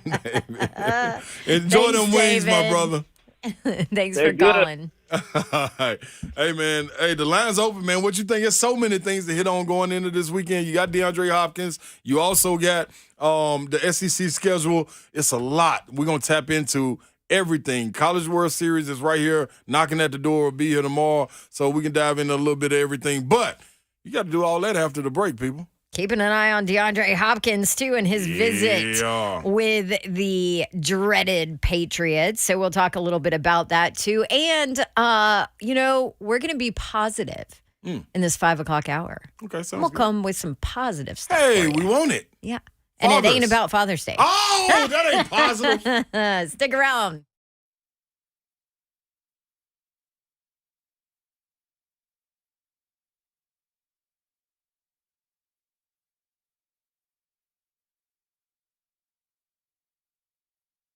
Go up to Dodge Chrysler Jeep Ram. That's where you need to go to get that next new vehicle, car, truck, SUV, Jeep, whatever you're looking for. Gupton will help you out. 30 minutes from downtown Nashville. Daniel Gupton, King Gupton, the guys are ready to help you. No pressure at all. They just simply want you in the vehicle that's right for you. So if you're out there shopping around dealership to dealership, certainly include my friends at Gupton. If you haven't started that process, go there first because you'll end up buying there. They're awesome people. You'll experience that. You'll understand that. You'll know that. Take your test drive. Go inside. They'll help make the numbers work. And it will be that easy. 3450 Tom Austin Highway in Springfield, Tennessee, just 30 minutes from downtown Nashville. You take 24 west toward Clarksville, exit 35 is about 9 miles outside the city, then straight into Springfield for the best vehicle buying experience you'll ever have. If you were pretending to work out there, you could still try to check them out online. GuptonMotors.com is the website. All the dealership information is there. All of the inventory is there as well. That's GuptonMotors.com. Gupton, Dodge Chrysler Jeep Ram.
Good afternoon and evening from the Superbook.com sports desk. I'm Joe Hunk. Everything is about DeAndre Hopkins, at least it is for Titans as well as Patriots fans. There's an update on what is going on in New England. Reports are saying that DeAndre Hopkins has left Gillette Stadium without a contract from the New England Patriots, but the team is quote-unquote making a push, and if there's still a level of optimism that both sides can reach an agreement. So keep an eye on that. Paul Skeens, which we just mentioned just a few seconds ago, just received the 2023 Dick Hauser Trophy, which goes to the National Baseball Player of the Year. And yes, he is most likely going to be on the hill for LSU Saturday night against the Tennessee Volunteers. And the Braves and Rockies get going at 6:20 tonight on Bally Sports. Jesse Chavez will not be in the bullpen. The Braves just put him on the 15-day IL. For all your foundation repair and waterproofing needs, though, you need to visit USSTN.com. Breaking news at once on your home for the Vols, the flagship station for your Tennessee Titans, as well as home to 3HL. This is 104.5 The Zone.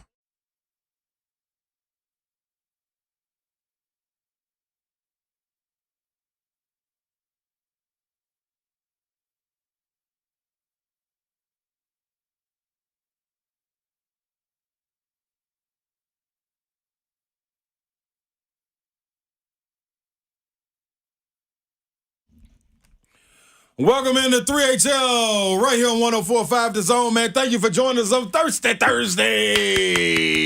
Got two of them? Well, that's good. Because happy hour somewhere, baby. And it's That's 615 day, Babsy. It's 5 o'clock somewhere. Oh, it's 5 o'clock here. That's right.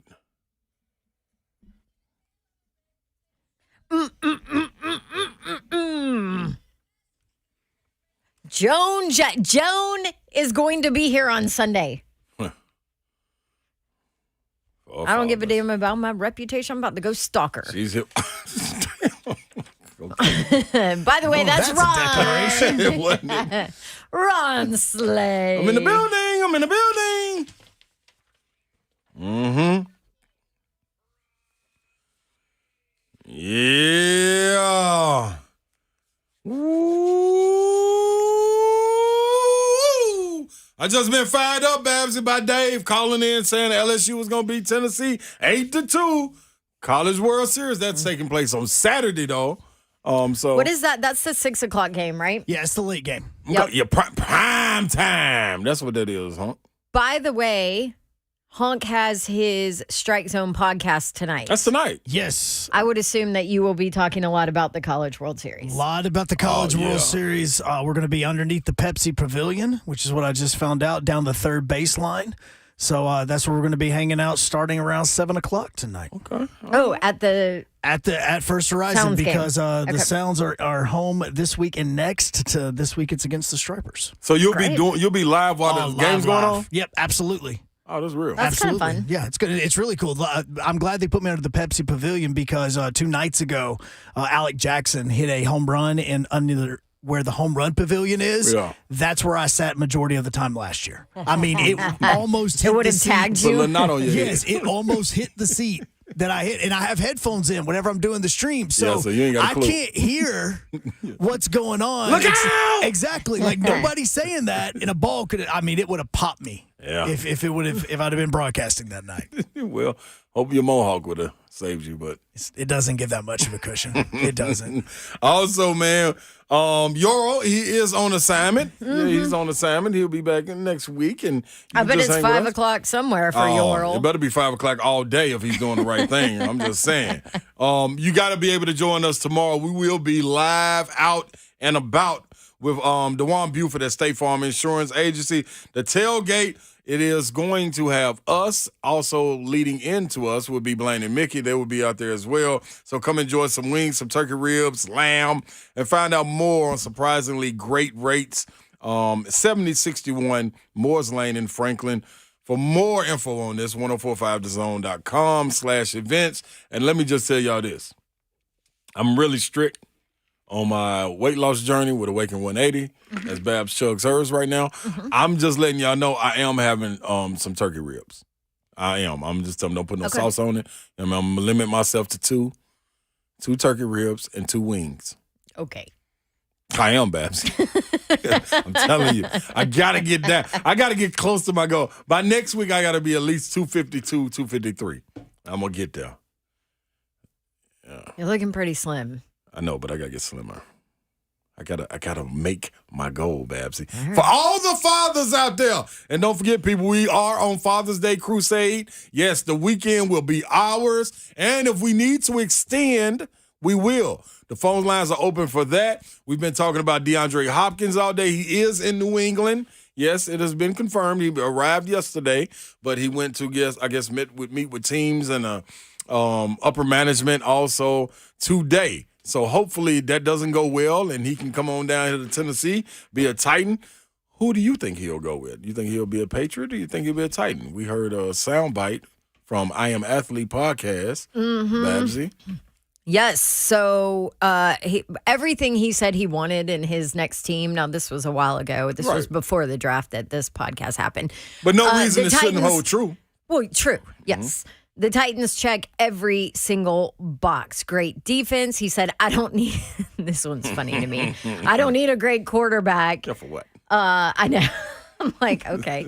I don't need a great quarterback. I can get it done with a subpar quarterback is what he said, which makes me laugh. But anyway, great defense, great defensive line, stable management upstairs. Obviously, the Titans check all of those boxes. Right. He is with the Patriots right now. So earlier this week, I had quote tweeted, I think it was Austin, our guy Austin Huff, that had tweeted out like 4 different pictures of wide receivers that Titans have signed, free agent wide receiver signings back in the day. Yep. And just how terribly wrong they've gone. Obviously, the most recent ones you think about are Julio Jones and Randy Moss. Yes, as well as Andre Johnson. Oh, yeah. I always forget about that. Well, I mean, he was only here for half a season. Right. I mean, I guess it was kind of like Kern when Kern said, it just felt weird to put on the Colts jersey even for practice. It probably felt weird for Andre Johnson to just put on a Titans jersey even for those few games. Well, you know what? Cortland Finnegan was still on that roster, wasn't he? You remember they had that knockdown drag out? No, Finnegan wasn't there for that one. Oh, he was gone already? Gone okay. Yes, he was already gone. I couldn't remember. Yes, it was very they crossed in the night. It was one of those. Okay. Yeah, it was, they were only they like weren't Finnegan too far was apart. gone, Andre Johnson was in. Okay. Anyway, so we always Titans. I make fun of battered Vol syndrome, right? BVS. Yep. That is a real thing. Well, I think it's a real thing for Titans free agent signings. Bad syndrome as well. And so a lot of people want to like hang their hat on the bad free agent, especially wide receiver signings for the Titans. But, and this was Hunk's thought about keeping it positive here in this 5 o'clock hour. I was going to claim that it was all me talking about positivity, but I think, sometimes people know me better. How many good trades and free agent signings can you name in the last 10 years? And even with the Titans, right? Yeah, I mean, that's one thing is we continue to harp on the 4 wide receivers, but and the bust and the negative. Yeah, but there have been a lot of good signings as well. I mean, Delaney Walker was the first one that popped into my mind. Is we do realize that he came from the 49ers. That wasn't a Titans draft pick, right? And he's going up, or he is in the Ring of Honor. Like that's the first one that came to mind for me. The other one, one that comes to mind for me, yes. I wonder if it's the same. I'm wondering if it is, because I don't think this man ever gets enough love for what he did for the Titans. It's my guy Nate Washington. 100%. Nate was big time. Yep. That man was literally the show for a few years. Yep. He was awesome. And that was right in the heart of where I was at WKRN, so covering the Titans heavily, local sports every single day out there. And Nate was my go-to soundbite guy, just what he did for that receivers room. Like that one, people forget about him. Like you want to talk about the bust of the Julio Jones signing and all of that. Look at Nate Washington. That was a phenomenal. Right. DeAndre talks about how many bad quarterbacks he had. I would love to see the list of all the quarterbacks that Nate Washington had to catch a pass from. Because that man was here for a while, and he went through a lot of quarterbacks. He went through a lot. Jake Locker. Who was it? So it would have been Vince Young. He had Vince Young. He Jake had Locker. Kerry Collins. He had Jake Locker. He had Hasselbeck. I think he also had forgot about Mettenberger. Yep. He also had Clipboard Jesus. Yep. If I remember correctly. Charlie Whitehurst. I mean, it was he had Fitzmagic. Yep, which wasn't bad. He had Hasselbeck, right? Hasselbeck was the good one. Yeah. I mean, there's a list of all the quarterbacks, and that's the biggest one that I don't think gets enough love because he was there for Chris Johnson, and he went through all those bad times with the Titans, and he was literally it on the outside. Because Titans didn't have a running game. They didn't have crap. Yeah. But Nate Washington going over a Lions defender's head to catch a pass, like that man right there doesn't get enough love. The other one that you're not going to think about for a long period of time, but in about 5 to 6 weeks, you need to start thinking about more, is the one that Taylor Lewan mentioned on Friday last week, Ben Jones. We only think of skill position guys. Ben Jones, that man meant a ton for the offensive line, and you're going to see it more this year. Yeah. I would go with, and I know it was short-lived, but I'd go with Saffold. That was big. That was a positive one. Yep. And I know we were partial to him because we had him on all the time, and he was extremely intellectual and, I feel like helped kind of the Titans fans learn the game a little bit. Yeah. But what he fought through and went through and just continued to be out there and make a difference. And you always hear when you hear from the peers, they always speak what the truth is. And the way Taylor Lewan talked about him and him and Saffold being on the left side, like that's the reason they were like, hey man, run left and everything's going to be fine. So like run left. Yeah. And run the damn ball and run left. Right, exactly. You know what I'm saying? So that's one. And I think, leading up to now, as of recent, Danico is one that always stands out when you look at the effect that he had on Big Jeff, as far as freeing him up, and also maybe the leadership when you're able to look at another guy and see how he works and that trickle down into your game, that right there, man, that's priceless. You can't put a price tag on it. Well, and there's two more that get forgotten about. One was sitting in our studio 2 weeks ago, and that's Brett Kern. Brett Kern. Again, he was dropped by the Broncos. Titans pick him up. And he becomes the greatest punter in Titans/Oilers history. Yeah. And the final one is one that Dawn brings up all the time. Man had like a 50 field goal streak for the Titans. That's Ryan Suckup. Started with the Chiefs, came over, and he went and he got to the Titans whenever he was dropped by them. So like we talk about all the bad ones, but those were just the ones like right off the top of my head. You could also argue someone like Logan Ryan. Yeah. Because I know it comes down to one play with him in the playoffs, but those are just the players off the top of my head that are all the good ones, especially Delaney, that we just forget about because we want to think about Andre and Julio the list is pretty long.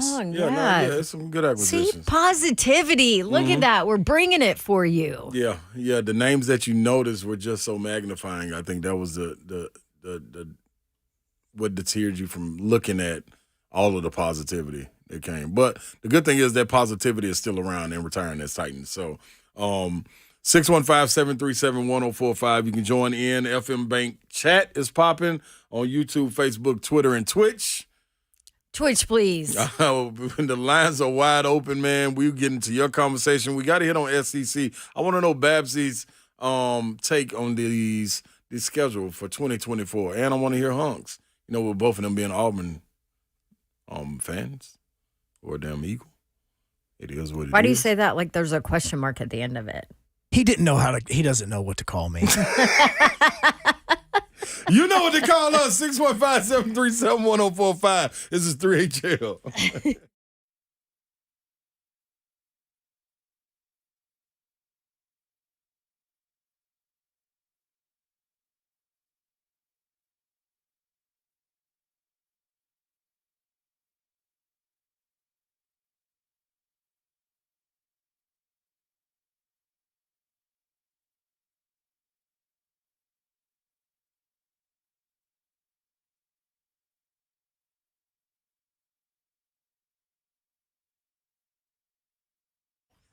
We'll fill you in on the latest on social media about DeAndre Hopkins and what's going on with his visit to the Patriots. That's coming up. Also talk SEC schedule for 2024 that came out. And, of course, baseball season. It's in full swing. There's no better place to get in on MLB action than FanDuel. That's America's #1 sports book. And right now, let's say you're a new customer. You haven't jumped in. You can get a no-sweat first bet up to $2,500. That's a lot of extra money to bet on FanDuel Sportsbook. Up to $2,500 back in bonus bets if your first bet does not win. Go to FanDuel.com/Dawn to join today. That's DAWN. Don't miss your chance to snag the no sweat first bet. $2,500 up to when you join FanDuel today. FanDuel.com/Dawn to sign up. FanDuel is an official partner of Major League Baseball. Major League Baseball trademarks used with permission. You do have to be 21 and older and present in Tennessee. First online real money wager only. $10 deposit required. Refund issued as non-withdrawable bonus bets that expire in 14 days. Restrictions apply. See full terms at FanDuel.com/sportsbook. Gambling problem? Call or text the Tennessee Red Line 1-800-889-9789.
Welcome into 3HL on 104.5 The Zone, man. You're back joined with us. Holding it down today without Yoel is on assignment, but you got your dog and Joe Hunk and the one and only Babsy. Right here just holding it down with us, man.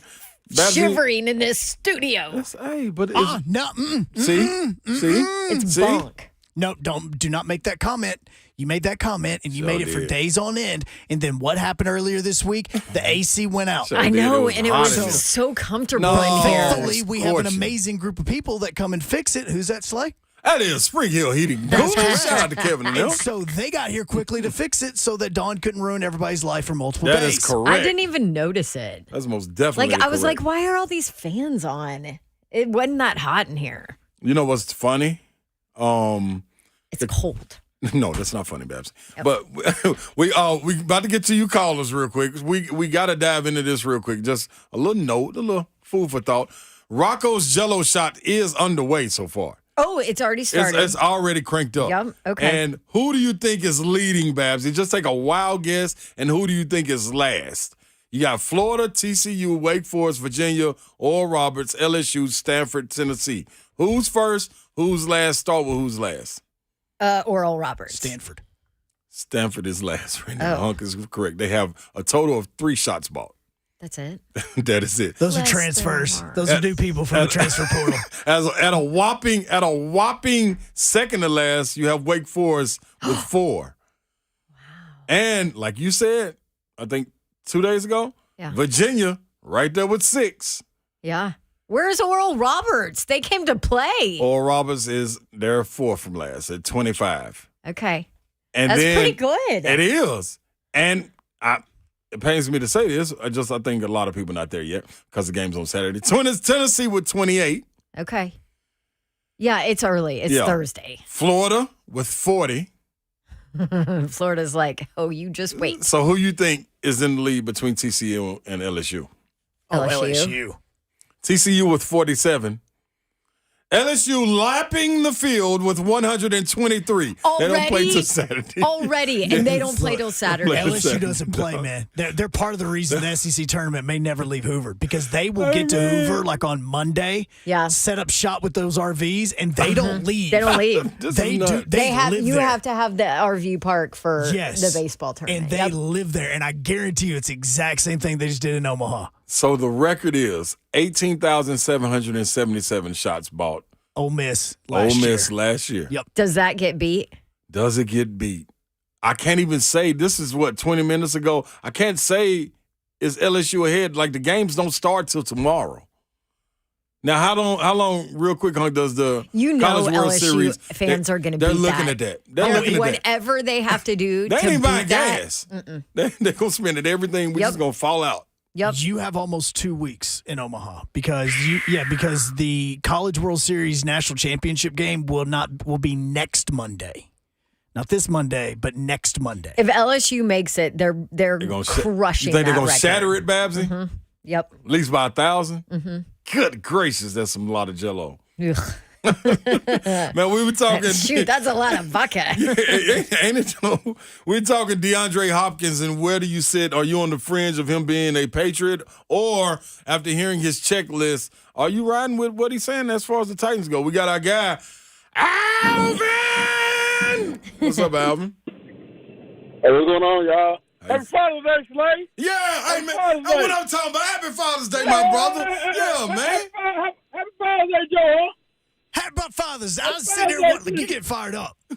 I'm talking about Alvin. No comment. Hey, man. Hi, Alvin. No. Hey, I'm gonna give you a little background. I'm a truck driver, so I used to have a dedicated line to go from Dallas, Texas, to Boston, Massachusetts. Ooh. And between the month of the ending of October and the beginning of November, when I tell you it gets so cold, you playing paper, rock, scissors with your bladder. Yeah. Yeah. Yeah. You ain't lying. You ain't lying. Hey, man, real quick, Alvin. Hey, man, when I was driving the trucks, man, I had to get out and load the cars. To strap them down, I would get it up on there. I get it up on the flatbed, get back in my truck, warm up, get out, place a piece of the rope on the tile. Don't even strap it down yet. Keep hopping in and out of my truck. It took me an hour to strap a car down. Are you serious? It was freezing up there. Ugh. Like it was When crazy. I tell you it's so cold, I'm talking about Denver. You know, you can't hardly breathe when it's cold up there. I'm talking about it's so cold. I'm talking about I had steel-toe boots on, and I felt like I had sledgehammers on my feet. Yo, it's serious. It's that cold. It's serious. Oh, yeah, Joe Hunt. We need to play some Luther Vandross, Dance with My Father tonight. Yeah. I'm going to hang up and listen. Man, that's what I'm talking about, Alvin, man. Just a little shout-out right there. He brings up a great point. What, Babs? Do you want to go catch balls in that cold A weather? That's true. No. That's true. I didn't even think of it. That's true. Yeah. That's spot on. Come on, DeAndre. You've been in Houston and Arizona. We know you got bear traps for hands, but hey, man, just make it easy on yourself down here. Come on down to the South. You know what I mean? You ain't even used to playing in a dome. You know what I mean? Come on down here where it's warm when you get outside, man. We might have one game when it's cold for real.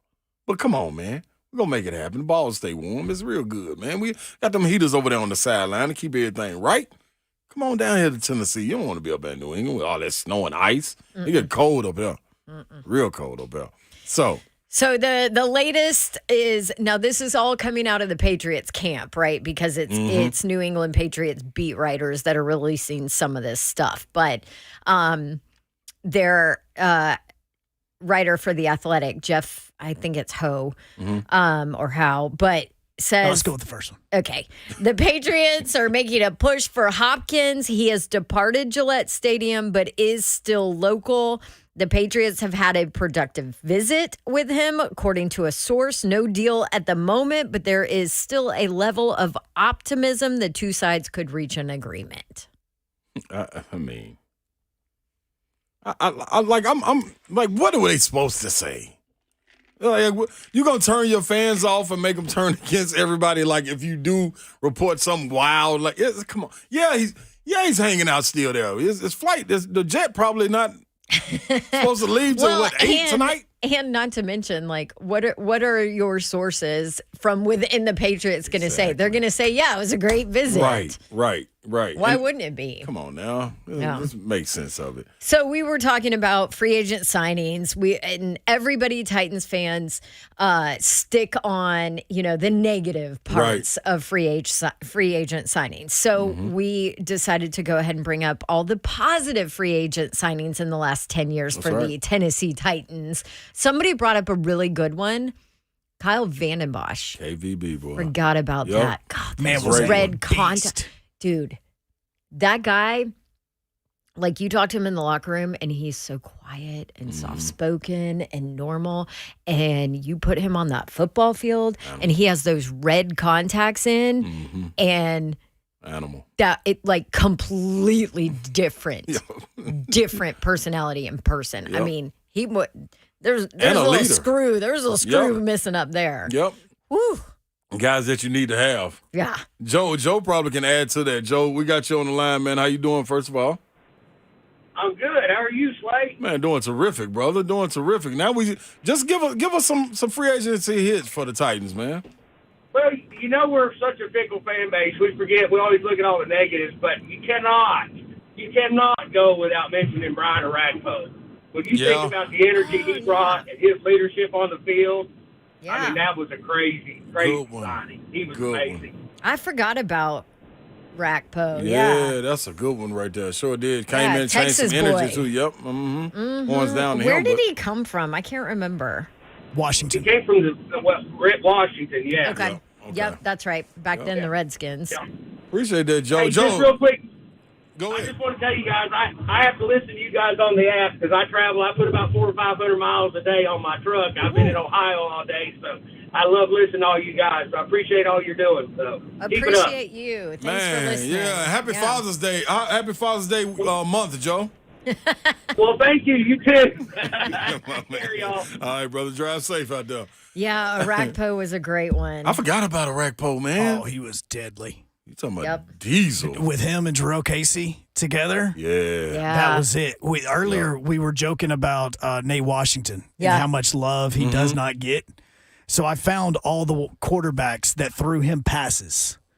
Just with the Titans. Just with the Tennessee Okay. Titans. While he was a member of the Tennessee Titans from 2009 to 2014, the one that threw him the most. 5 years. Yes. 5 seasons. I thought he was here longer.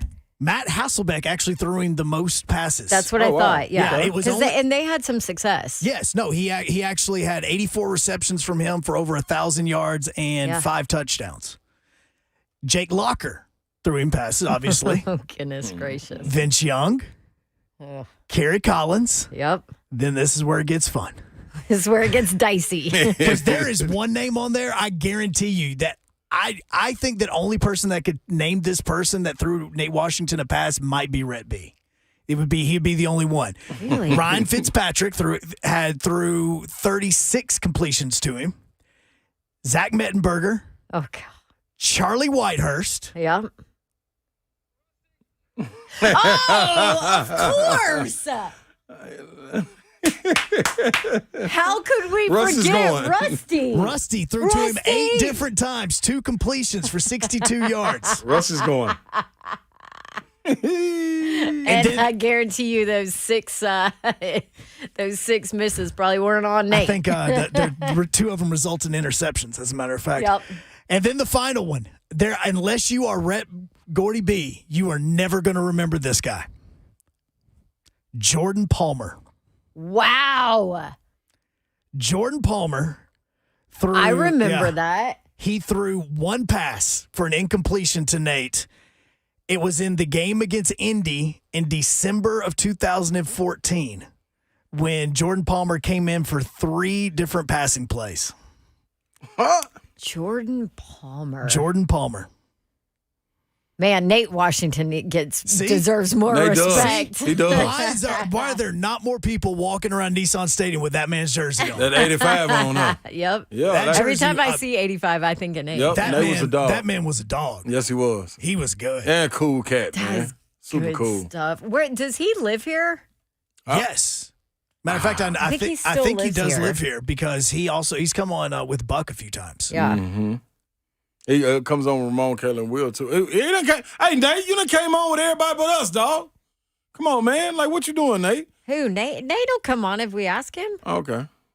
I was going to say. I covered Nate's him cool cat, man. his entire 5 years. Yeah, that's a social media brother. Yeah, he's the best. All you got to do, I promise you, slide in the DMs, man. You'll get in. Okay. You'll get there. Let Nate know. Boom. We need you on the line. There you go. By the way, Good job, Hunt. also you can also add Charlie Batch and Ben Roethlisberger to that list of quarterbacks. Not with the Titans, when he was in Pittsburgh. But Brian Hoyer also threw a touchdown pass to Nate Washington Hey. in his return game against Tennessee when he was a Texan. Do you know we have, as a team here, we got a lot of things going on. I believe we may have to get involved in this, y'all. I know Buck Rising is having the splits happens. Oh, yeah, that comes on Thursday, right? Yeah. No. This is, when is Next it? It's next Thursday. Is it next Thursday? It's next Thursday. Oh, yeah, I'm going to be in there. We might need to get a team so I can go back and spank somebody. You know what I mean? Go represent. You know how to bowl, Babs? Oh, I'm good. See, that's how I am. said I did, and then last year, after Coach Mack watched me, he looked at me and says, "Yeah, you don't know how to bowl." Oh, come on, I thought I Punkster. did, dude. I you know what it was? It was the lane. I've determined it was the lane. Bob, The arrows look, off. I'm telling you, who's our boy from Auburn? That's a Tennessee Titan. That was a Tennessee Titan. The one that literally cusses like every other word. Oh, the linebacker. No, he was What? not. No, he was Alabama. No, from Auburn. That cusses? Yes, and you're like, you gotta be. No, that was Anyways, he was Rashawn there. Evans. No, not Rashawn Evans. But he was there, and he even looked at Coach McCreary? Mack and said, "What's this boy doing?" Talking about. Because every time my ball, the moment it would get right to the first pin, it would take a dramatic left turn. I mean, it's like put a he got different it. It's spin like on he it. got up to the blind date and then saw what she really looked like. He just took a left turn. I mean, he was dear gone. Bates. Yes. Oh, Bates. Batesy. Okay. Yeah. So Like the Auburn guy that cusses a lot. I'm like, who's that? Yeah, That's the best way You to should have describe him. You should have said special Podcast. teamer, Oh, and yeah. then I would have Raw known it was room. Batesy. Raw room. But Shout out to Raw he room. was on our team with me and Rhett and Coach Mack and Bates was like, "Yeah, you can't bowl." I'm telling you, that ball would take a left turn every single time. See, I can carry you. I'll carry you, Hunk. Don't I'm even in. trip. I'm in. I'm cold blooded. Ooh, hey, Caleb mentioned Wesley Woodyard. Yes. Although it would have been nice dog. if it was like longer, right? Yes. Another man that was just a dog. Oh, yeah. It's July. No, I told you. I knew it wasn't no next week. It's July 13th. Oh, it's July 13th? Yeah. I thought it was June 22nd. Next No. week. No. I knew it. Yeah. Let me tell you this. Okay, Buck is texting us right now. Yes, Listen, Buck. Get the hell off my phone. If you think this segment is a disaster, you pick up your phone, you call in for the next segment, and maybe we'll fix it. By the way, I saw on Twitter all these They eviscerated Buck.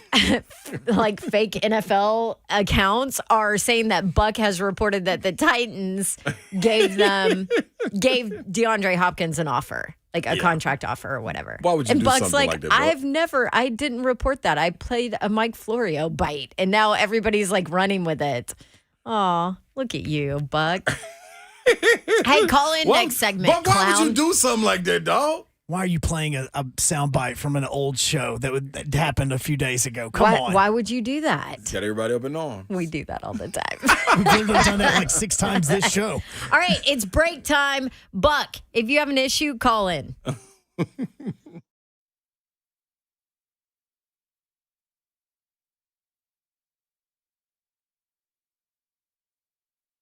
What's happening, people? It's the one and only Steve.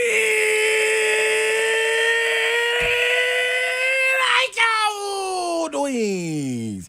I'm telling you right now, you better slide on in there, especially on Tuesdays, man. 69-cent wings. Take advantage, man. Take advantage. 3961 Noblesville Pike, right there at Plaza Mariachi, 123 Ewing Drive, another location, and the new Get It to Go location right there at Midtown Foods, right behind Martin Luther King High School. Yes, you can dive in and enjoy the Ron Slate sweet and sassy lemon pepper drizzle Cajun ranch fries with the cheese melted on top. Wash it down with some Kool-Aid. I can't have Kool-Aid yet, but I can have wings. Can't have the Cajun ranch fries yet, but I can in about a month. But other than that, yes, everything else, the lemon pepper Cajun. Take my word for it. Tell them, let me get the lemon pepper Cajun. That's all on one wing, people. Flavor is phenomenal. The home of sweet and sassy will never let you down. Why? Because it's still like out wings.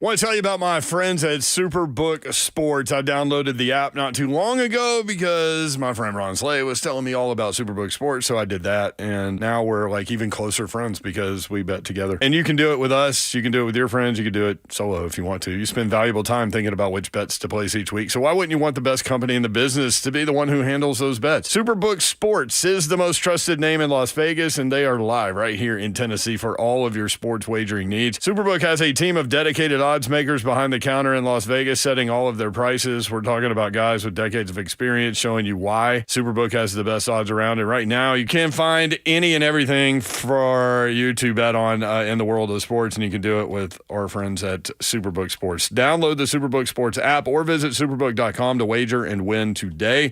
Visit superbook.com for terms and conditions. Gambling problem? Call 1-800-889-9789.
Yeah. Welcome back into 3HL, man. We're wrapping up this great Thursday. We got a couple of things that got to get straightened out, so we just made some reps, hit some people up, and look who we got on the line, man. We got our buddy, Buck Rising. What up, Buck? Bucky Buck. What are you doing? I was enjoying my Thursday afternoon. I was having a relaxing 615 day. We'd done a fun show at Hattie B's. I came home. I took a nap. I woke up, and I'm being just utterly inundated with fake NFL insiders claiming that I am reporting that the Titans have offered DeAndre Hopkins a contract, which I have not done. I saw that whatsoever. Yeah, you and the rest of the football world, based on the amount of bitchy texts I've been getting from Titans people related with the Titans today. So I'm looking around bleary-eyed. You did not report that. You did not say that. What happened? You ran a bite from somebody? Like, why is this out there? There's a clip 2 days ago from Mike Florio that apparently nobody picked up. And he's saying, citing sources, that the Titans have offered DeAndre Hopkins a contract. So Lucas sent that to me 2 days ago. We never got to it. I was like, let's do the Hopkins thing today. That sounds interesting. I'll see if we can flesh anything out with that. And we played it on the air, and we talked about it. And that was the extent of it. And all of a sudden, I'm starting to get peppered with, fortunately, I guess these fake NFL insiders are listening to the radio station. Thank you very much. But I'm confused. And so now I'm having to combat both at home and abroad erroneous reports of the erroneous DeAndre Hopkins contract offer. So they got you playing cleanup now, Buck. Playing cleanup again. It's fine. I screw up all the time. It's not like I haven't done this before in my career, but never for something that I didn't actually report. This is a new one for me. Right. Can I also say this? It maybe I just don't get it, but I don't know who gives a Shiano. I would expect that they gave him a contract offer. Otherwise, why the hell are you having him in to visit? Don't you? I mean, if you're going to go through the hoops and have him in and you can make it happen, of course you're going to give him an offer, right? Well, why is this a big deal? I would say, Dawn, that I'm inclined to agree with you. And one, this is getting, circulated because it's the biggest story in the NFL right now. People are just thirsty for news and there's nothing to talk about. Well, so it's here we are. June, yeah. But I will say to you that it makes sense to not offer him a contract because now reportedly New England has not offered him a contract despite having reportedly a successful visit with him. Tennessee has not offered him a contract at this point. So you're looking around and you're saying, well, why would that be the case if they're, as you said, going to go through all the hassle of having him visit, unless you were trying to avoid getting out-leveraged by the other teams who are going to be interested in offering him a contract. You don't want to come in with the first offer and then just get outdone because the agent is going to put the offer down on the table, go to New England or whomever might appear in the next couple of months between now and training camp and say, well, Tennessee gave us this. Can you do better? Yeah, that makes sense. Yep. But I guess I also look at it from the Titans' perspective of there's not a whole lot you can do this year. Obviously, there would have to be some incentive-based stuff and backloaded stuff, right? And what you can do is what you can do. I don't know. I look at it that way, too. But anyway. Sure. But yeah, that that's makes basically sense. everybody that makes sense. but, 5 teams, right? Like, there's not that many teams that have the kind of cap space, even though, $9 to $10 million doesn't sound like a ton for DeAndre Hopkins. That's more guaranteed money than ever been that's been handed out in the last 6 seasons at this time of year between June 1 and September 1. So it would be a pretty substantial contract that, teams have already spent their money. They've already done their budgets for the year. So it's kind of a complicated process for whomever would try to have this guy. What would you pay DeAndre Hopkins? Oh, I like the Odell Beckham structure. I think he's going to want a 2-year deal. Yep. So if I'm the Titans, I'm comfortable with 2 years, 22. I would be fine with somewhere between $12 and $13 million guaranteed. At this point, I think that's probably more. That's probably a better offer, hypothetically, than he's going to find out there right now. But that's I would be comfortable with that figure. Yeah. No, I agree. I don't think he's. We know the Chiefs offered him a nice little $3 million. A little bankroll. Come win a but title. even that, That's not even an offer. This is the Right. problem with this time of year, right? Yep. It was just a pitch. It was Right. a structure Right. that was presented to them like, hey, this is what we can do should you decide that you want a ring chase. We would be happy to have you, but here's what it's going to have to look like. That's not a contract offer like you're saying, Dawn. Yeah. But it's, it's being presented out there as a contract offer, and this is why this stuff gets so muddled and, why I end up with so many nasty text messages on my phone. But also, before you go, man, clear up. July 13th, what we got taking place? Because I'll be in the building. We got the bowling event coming up. We are looking forward to having everybody out at Kings Bowl in Franklin on July the 13th from 6 to 10 p.m. You can get your tickets. Slay's going to get a team. The fine folks at Hattie B's got a team. It's all to contribute funds to Home Street Home, an incredible charity here in Middle Tennessee, doing great work. 1045thezone.com for tickets. Can we do our show live out there that day? What time does it start? I'm not 7? in charge of those things, but I would like that. That would be fun. I Okay, would enjoy that. perfect. makes Yeah, sense, make yeah. that happen, Buck. Yeah. Hey, real quick on the way out, I just want to clarify. I heard you say during this conversation that the Titans have not offered him a contract. Are you putting That's that my out there? understanding. That's your understanding. There you go. Yeah, we'll take that. I mean, Buck is bunk, but I trust Buck's Titans information. So there you go. We're riding with you, buddy. All right. Thank you, Buck. See you, kids.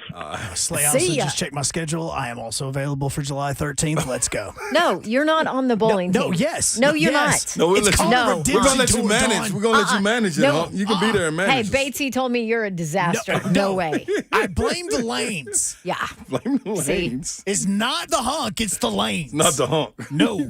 Third person. Also, 3HL After Party coming up, brought to you by Awaken 180. Hey, man, make sure y'all get out. Y'all have a good one. 615 day, DeJuan Buford. We will be live on location, 7601 Moores Lane in Franklin tomorrow. Come on out there, man. Eat some good food. Congregate with the people. We'll holler at you. God bless you. Good night. See ya.